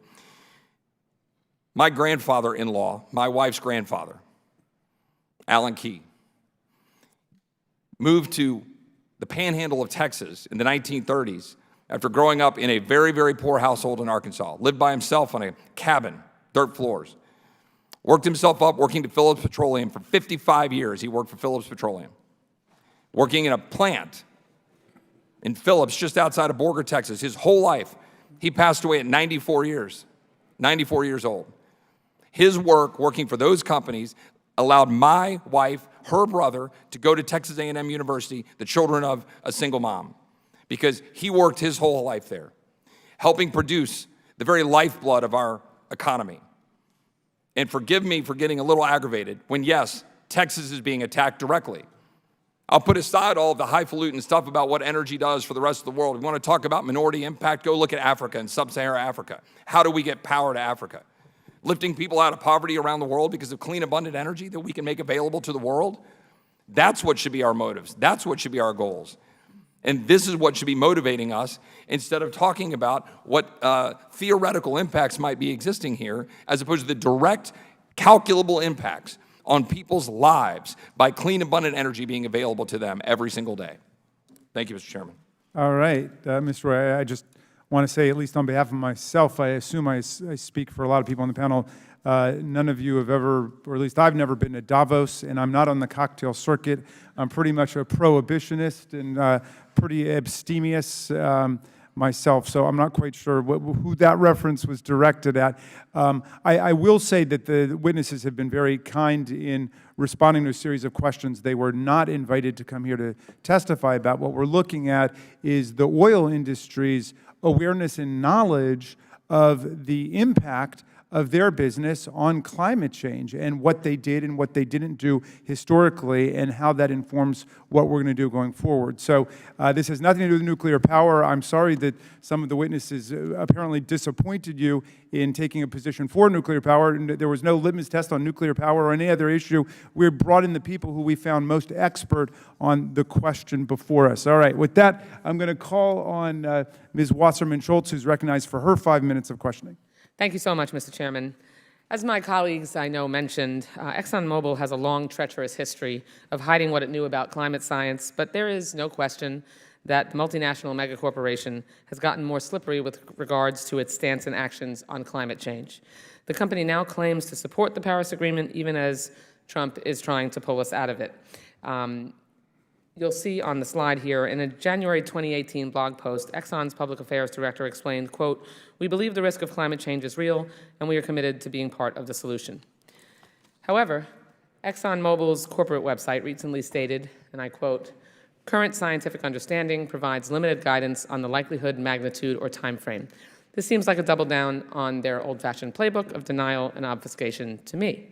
So, Dr. Hoffert, forgive me. Okay, thank you.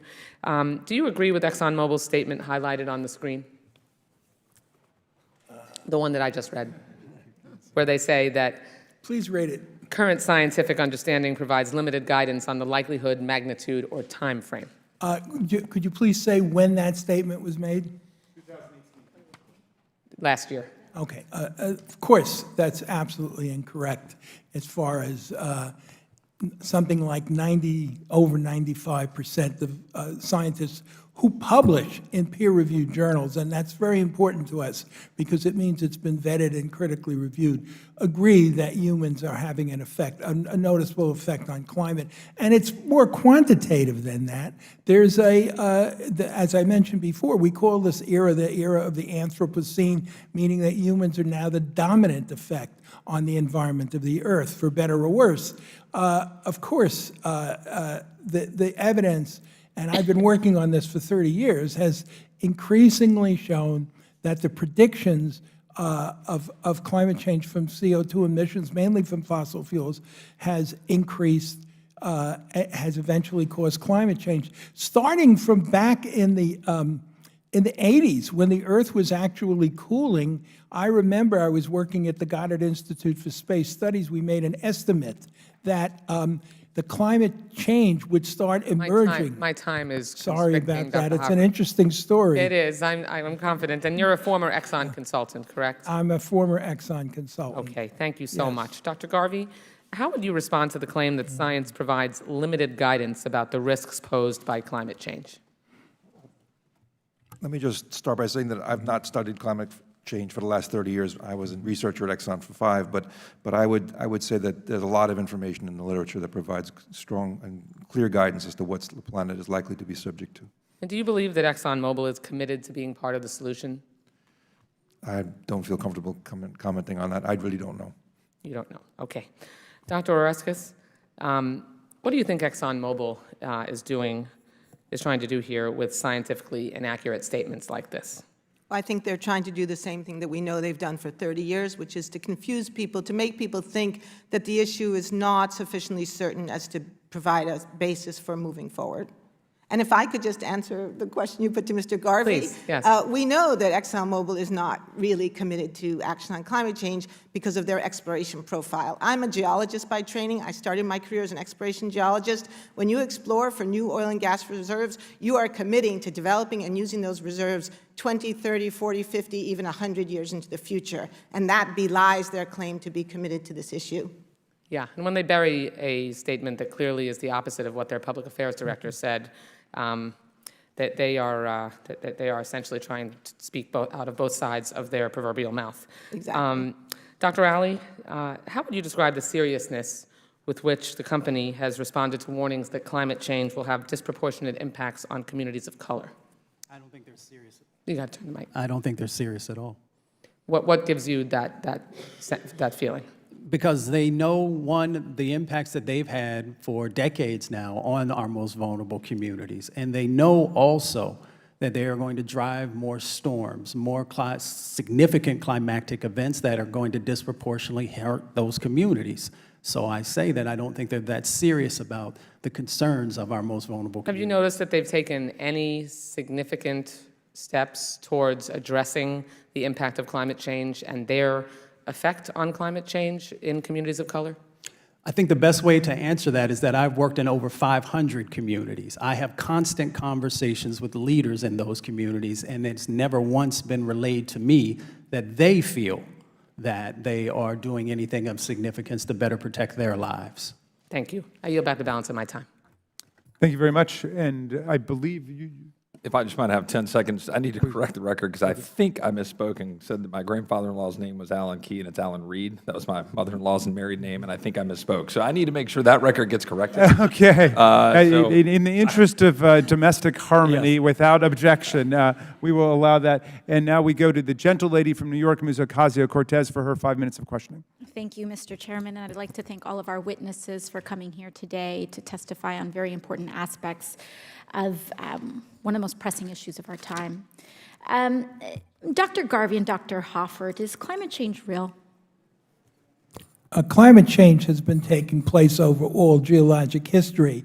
Climate change from fossil fuels is not only real, but it is happening at much higher rates than we have recorded in the geologic record. Thank you, Mr. So Hoffert. there is no doubt about that. Thank you, Mr. Hoffert. I apologize. I have to be expeditious with how I ask these questions. Dr. Garvey, would you agree? Yes, I would.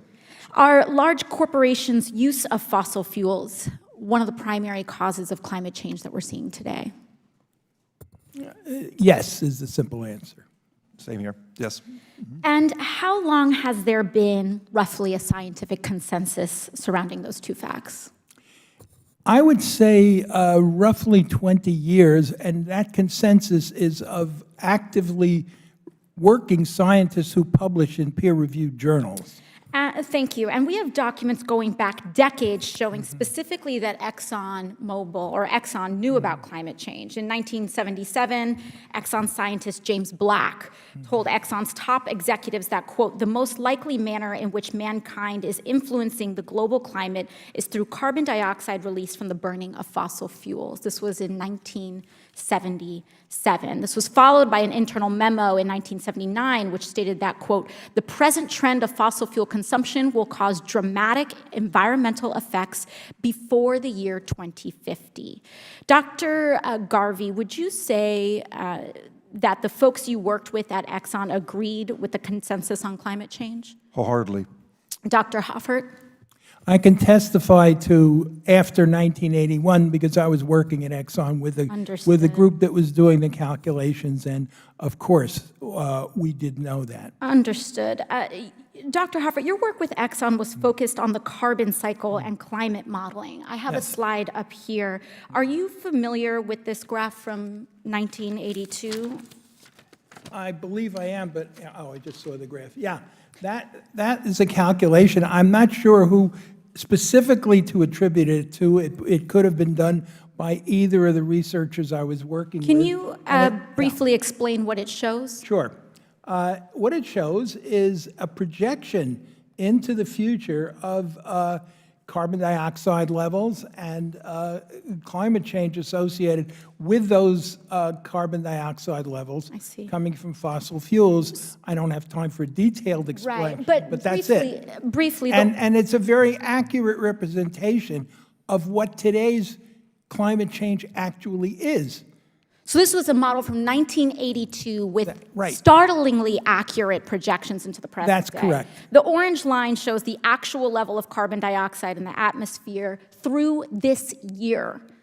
And the blue line shows the actual average temperature change. So in 1982, Exxon accurately, 1982, 7 years before I was even born, Exxon accurately predicted that by this year, 2019, the Earth would hit a carbon dioxide concentration of 415 parts per million and a temperature increase of 1 degree Celsius. Dr. Hoffert, is that correct? We were excellent scientists.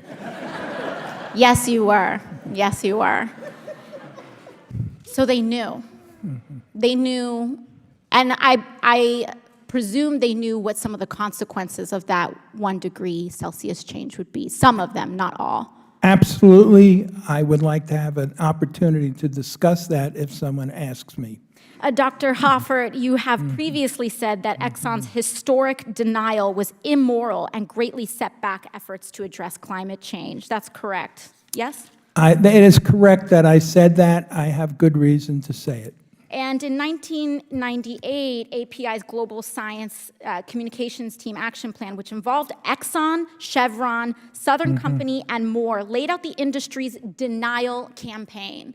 They knew that they were going to dump unknown at that time amounts of money, but a large investment in a climate denial and doubt campaign in the United States and around the world, correct? To the best of my knowledge, that's true. They said but I didn't know of that personally. They said victory would be achieved when, quote, average citizens, quote unquote, understand uncertainties in climate science. Dr. Garvey, would you say these goals accurately represent the mission of Exxon in the past and today? Not in the past, certainly not when I was there. Would you say that currently the current environment that is fostered around doubt on scientific consensus could be a result of lobbying from the fossil fuel industry? I would say so, but I should let my cohort, you should answer that. Sure, Dr. Oreskes? 350 pages on that in my book, Merchants of Doubt. Thank you very much. All right. Thank you very much, Ms. Ocasio-Cortez. I think what we'll do, because we're really getting somewhere here, is take another round of questions if everybody would be up for it. I'd like to pick up where Ms. Ocasio-Cortez left off with the 1998 victory memo published by the American Petroleum Institute, and if we can put that up on the screen. Ms. Eubanks, let me come to you. You were the prosecutor at the Department of Justice who led the racketeering case against Big Tobacco. Is that right? That's right. Okay. Does this situation remind you of the tobacco case? As I understand it, the tobacco companies were perfectly well aware of the connection between smoking and cancer, but they did everything in their power to obfuscate the connection and to confuse the public. And that caused, of course, a lot of unnecessary death from cancer. Are we in a similar posture with respect to the oil industry's suppression of the truth about climate change and the confusion of the public?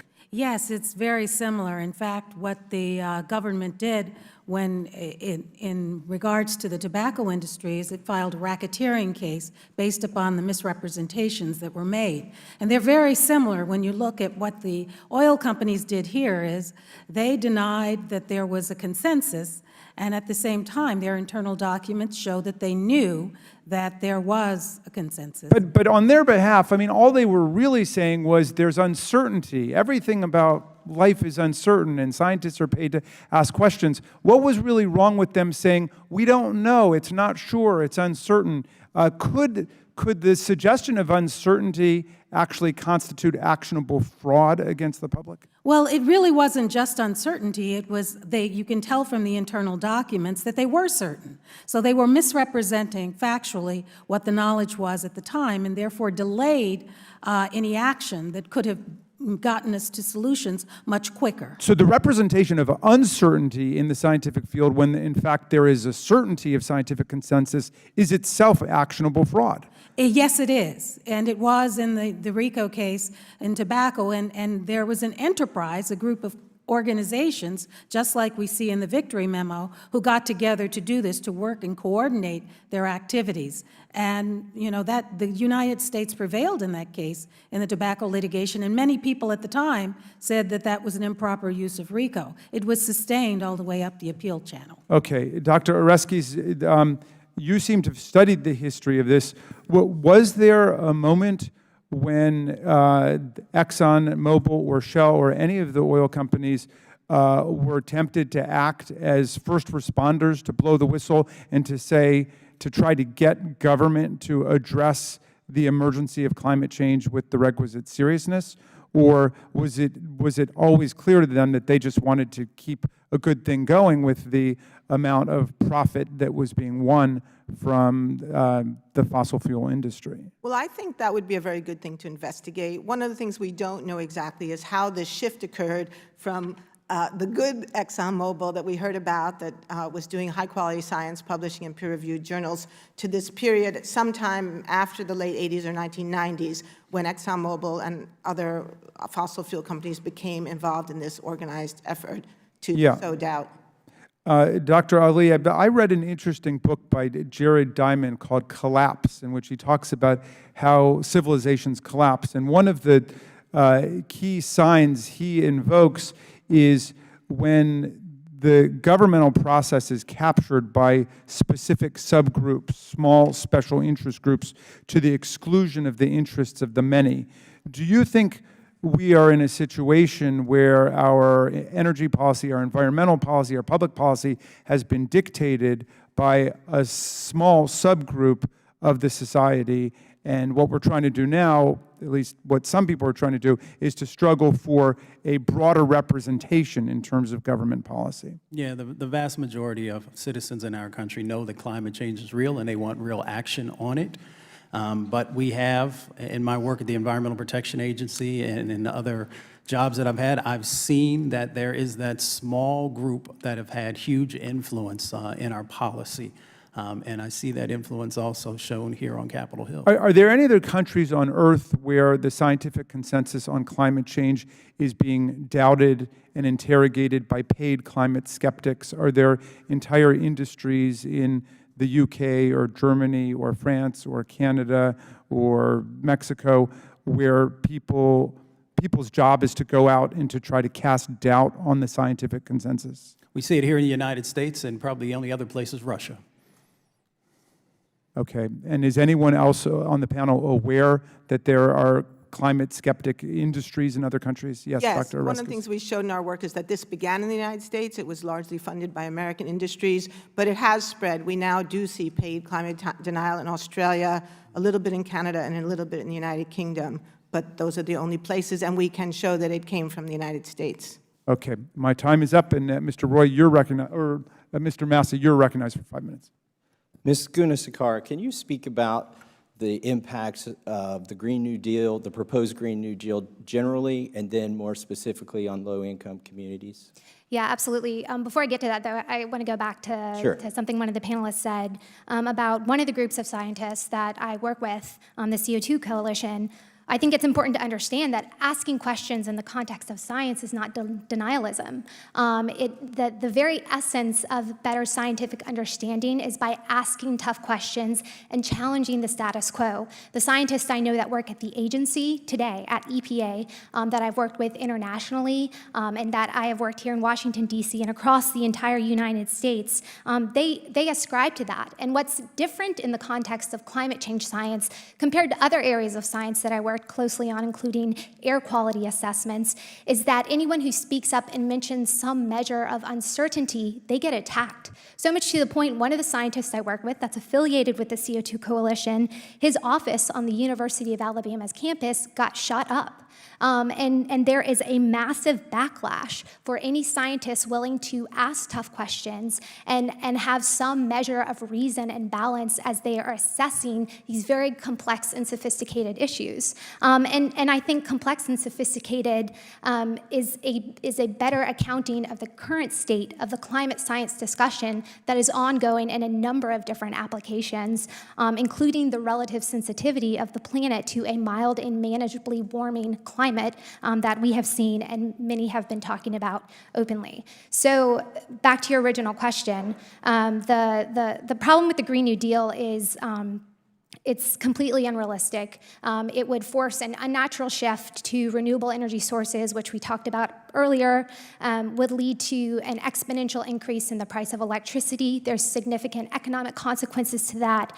There are also significant problems in the fact that the technology that would be required to maintain access to a reliable source of energy in a system that is overly reliant on solar and wind requires technology that just doesn't exist. It requires battery-type technology that, I was looking at statistics the other day, if all of the energy that's represented by existing battery power was charged in full, it could provide New York City with 1 hour of electricity, and that's it.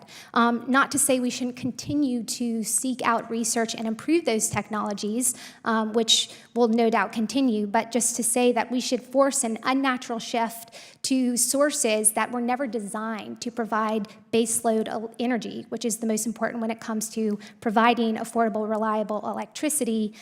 You're going to have a host of negative consequences. And for the communities, minority communities and low and income fixed communities, we talked about that too. When they spend a disproportionately higher amount of their take-home income on energy already. And if you increase that price, what they do is they make cuts elsewhere, including reducing trips to the doctor, foregoing meals, and foregoing other important healthcare initiatives.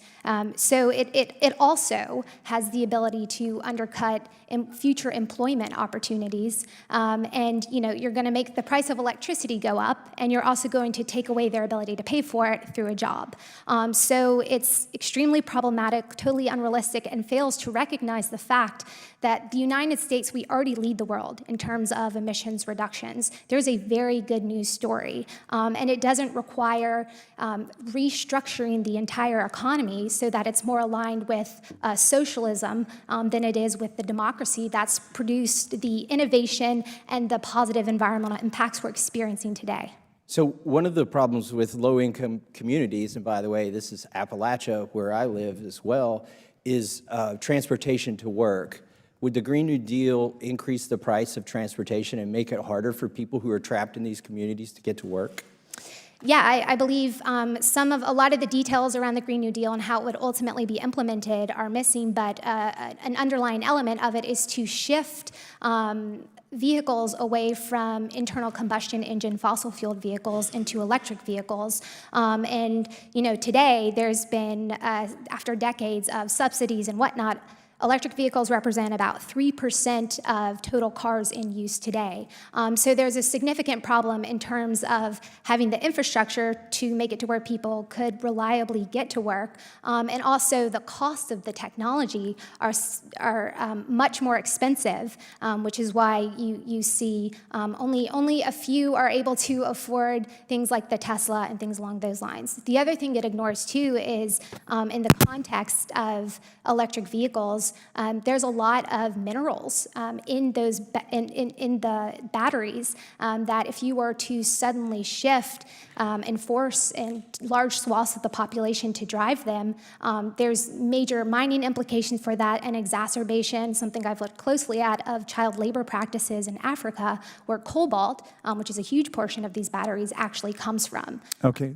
Just for the record, I'm not against solar. I'm not against electric cars. I drive an electric car, and my house is 100% solar, but I estimate I pay about twice of the cost for transportation and electricity. So this is not a burden that we should put on low-income communities. Thank you, Mr. Well, and thank you for your comments, and thanks for not exacerbating the mild and manageably warming climate that we're experiencing today.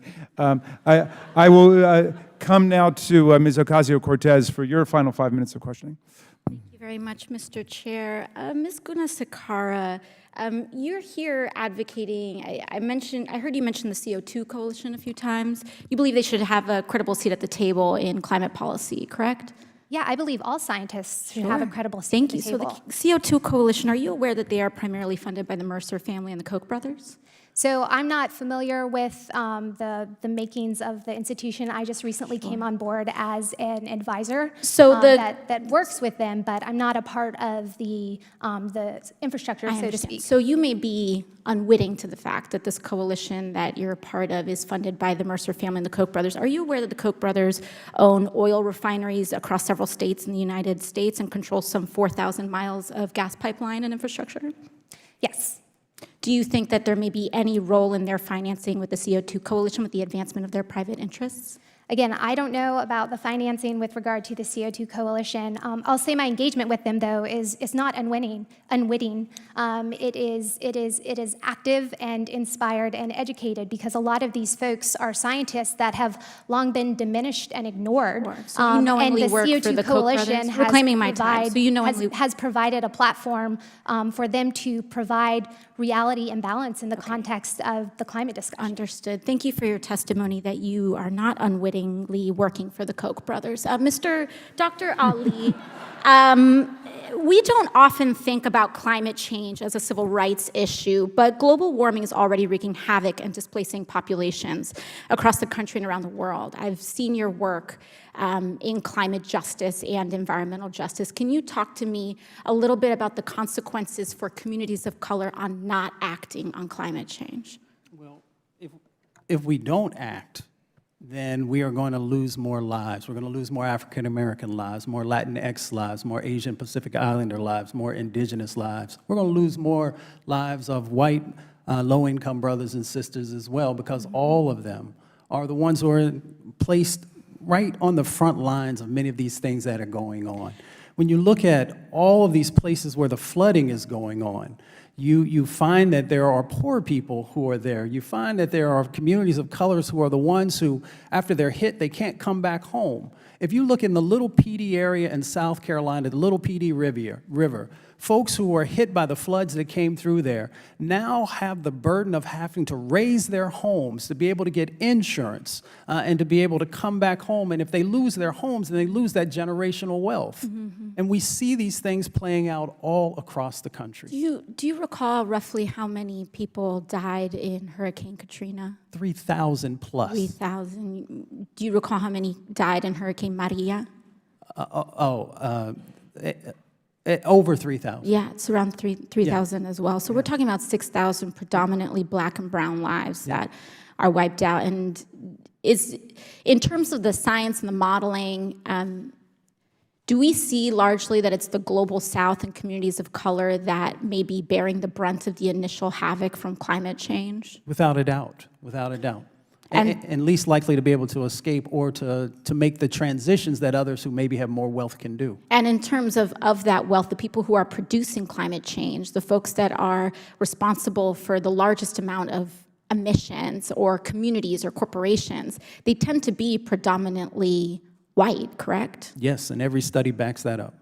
And so I think it's important that we put into context here, there's a difference between an electricity bill and people's lives. You know, my own grandfather died in the aftermath of Hurricane Maria, and we can't act as though the inertia and history of colonization doesn't play a role in this, that we didn't treat their lives equally as if a different community were hit. Can you speak a little bit more to some of the specific communities that you've encountered in your work and the climate injustices that you've witnessed? Every place from Alaska with the Gwich'in people and a number of others who are losing their culture. They can no longer fish and hunt in the places because of the changes that are happening. Along the Gulf Coast, when you go to Cancer Alley and you see between New Orleans and Baton Rouge, you know, African-American communities, other low-income communities who moved there after slavery was there, then all of these petrochemical facilities, literally as far as you can see, chemical plants, petrochemical plants, all these different things. And the folks can't escape because their housing values have now decreased so much that they can't move anywhere else. You can literally go across our country and see these impacts that are happening. And that's the most frustrating thing about these conversations, is that we never talk about people's lives. We don't talk about people's lives in Appalachia in a serious way about the public health impacts that are happening to them. We don't talk about the people in the Rust Belt and the public health impacts that are happening and how their lives are being cut short also. We don't have a serious conversation, and I appreciated what the congressman shared about that he had a business that's there, an industry that's in his community. In Appalachia, in West Virginia, where I lived, we knew for decades that the coal industry was constricting and was going to eventually, die out. And politicians were not thinking critically about what are the new industries that we should be getting in there. So when we talk about wind and solar and thermal and all these other opportunities, we do a disservice to our most vulnerable communities when we don't provide these new sets of opportunities for them. And when we don't, and when we prop up and support this fossil fuel industry that is impacting their lives, then we have some culpability in that. And I know no one is intentionally trying to kill people and hurt people. This issue of the environment has become one that has become politicized, and it shouldn't be. The environment should never be politicized, and we do not have to choose between the environment and jobs. That is a 20th century paradigm that no longer can be in place because the IPCC report, the National Climate Assessment report, they are very clear. These scientists are not biased. They are telling us what's about to happen. And if we are not willing to do what's right, then we are responsible for our children's lives and our children's children's lives. We're going to have to deal with these impacts. All right. The gentlelady's time has expired. Thank you for that answer. And we go finally to the ranking member, Mr. Roy, for his final 5-minute questioning. Thank the chairman. Thank my colleagues, Ms. Ocasio-Cortez, and thanks for us having additional time. Ms. Gunasika, let me ask you a question. Do you know what the most deadly hurricane has been in North American history, to the best of at least of our knowledge? I think it was over 100 years ago. Yeah, it was in Galveston, Texas. Yeah, we know well the damage there. Do you know what the impact was to minority communities there? I don't know specifically. Yeah, I don't either, because I don't know what the racial makeup was in 1900. What I know is that Galveston got crushed, and 6,000 to 12,000 people died in 1900. Let me ask you this question. We've heard a lot about, again, here, the impact on lives, on those who are, whether they're minority communities or poor, those that we're talking about in kind of context of the Civil Rights and Civil Liberties Subcommittee here. And my colleague here has raised this question, and I've raised this question, but I wanted you to explore it a little bit more about the direct impact on the lives of the disadvantaged in the United States of America and or around the world if we are to pursue an agenda of ending, for example, fracking, as at least one leading Democratic presidential candidate has suggested. Well, you not only put millions, up to millions, a couple 100,000 and up to 1 million people out of work in this country alone. You'd be ascribing the families and the communities that depend on them as a source of income to a life of potential poverty. Around the world, the implications are even graver. Fossil-based energy enables the modern economy. And with the modern economy, you have access to life-saving healthcare, refrigeration for food, all sorts of technologies that are built on fossil-based energy systems, and you can change people's lives. There are 1 billion people today that don't have access to electricity. And if we were to give them a reliable source of electricity through the most efficient technologies that we use here today with some of these countries overseas, you'd not only be lifting up the standard of living in areas where they're living in extreme poverty, but you'd also be extending their life expectancy, and they'd be enjoying the benefits of a modern economy that we, frankly, take for granted in this country. Can I ask you a question? Do you oppose solar power? No, not at all. Wind power? No. Which state is one of the leading states in wind power, as a percentage of its grid? I believe you said earlier it was Texas. I was listening. Well, Texas is, if not the leading, one of the leading sources, a use of wind power to produce energy for its grid. This summer, however, because we have been taking down some of the baseload coal-fired plants, we've had some situations where we were concerned about bumping up against and having to potentially have rolling blackouts. Why?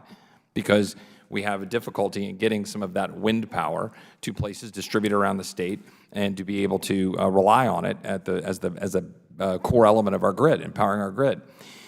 And I earlier referenced the 84% of our overall power that comes, 64% from fossil fuels, 20% from nuclear. And my question for you is when we look backwards here, as this hearing is supposed to be doing with respect to certain companies about our use of fossil fuels, what would have been possible in 1980 or 2000 at some point in terms of powering our grid in the United States of America for the lifeblood of people's lives with solar and or wind power? You certainly would not have seen the economic growth we've seen today with the continued use of coal-fired power plants and the exponential growth that has occurred alongside of the natural gas boom.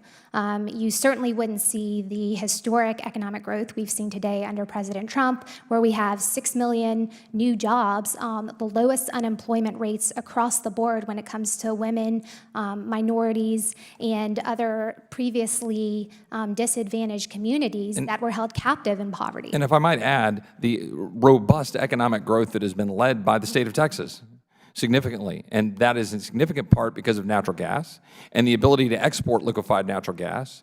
And how important is the exportation of liquefied natural gas to those countries around the world for those people who are predominantly concerned about CO2? It's significantly important from geopolitical stability, number one, and number two, there's significant environmental benefits. There's a recent report from the National Energy Technology Lab that did an assessment of life cycle emissions affiliated with U.S. LNG sent to European and Asian markets compared to gas from Russia. And U.S. LNG shipped to European markets has 41% less emissions, life cycle emissions, than if those same countries were to receive natural gas from another predominant producer like Russia. So significant implications in terms of reducing overall emissions, but providing energy to the allies who need it abroad to, again, enable the modern economies that make life so much better. Thank you, ma'am. All right, and thank you, Mr. Roy. Before I close, for the record, I want to introduce 4 Exxon internal memoranda dated June 6, 1978, October 16, 1979, August 3, 1998, and October 13, 1997, as well as the April 3, 1998 American Petroleum Institute Action Plan. Without objection, those will be admitted into the record. I want to thank all of our witnesses for really a remarkable presentation. It was edifying and educational for us. There are a number of other things going on Capitol Hill today, which our subject is connected to in complicated ways, but nothing was done of more importance today than what you all have done, and future generations will thank all of you for participating in this hearing. And I want to thank Mr. Roy, Mr. Massey, Ms. Ocasio-Cortez, my colleagues, for coming and being here, and we will continue to investigate. Without objection, all members will have 5 legislative days within which to submit additional written questions for the witnesses to the chair, which will be forwarded to each of you for responses. I ask all of our witnesses to please respond as promptly as you can to those. And with that, the hearing is adjourned. Thank you, Mr. Chairman. Good job. It's nice to meet you. It's nice to meet you, too. We overlap with the agency, I think for a little bit. Probably so, yeah. Because I started in February of 2017.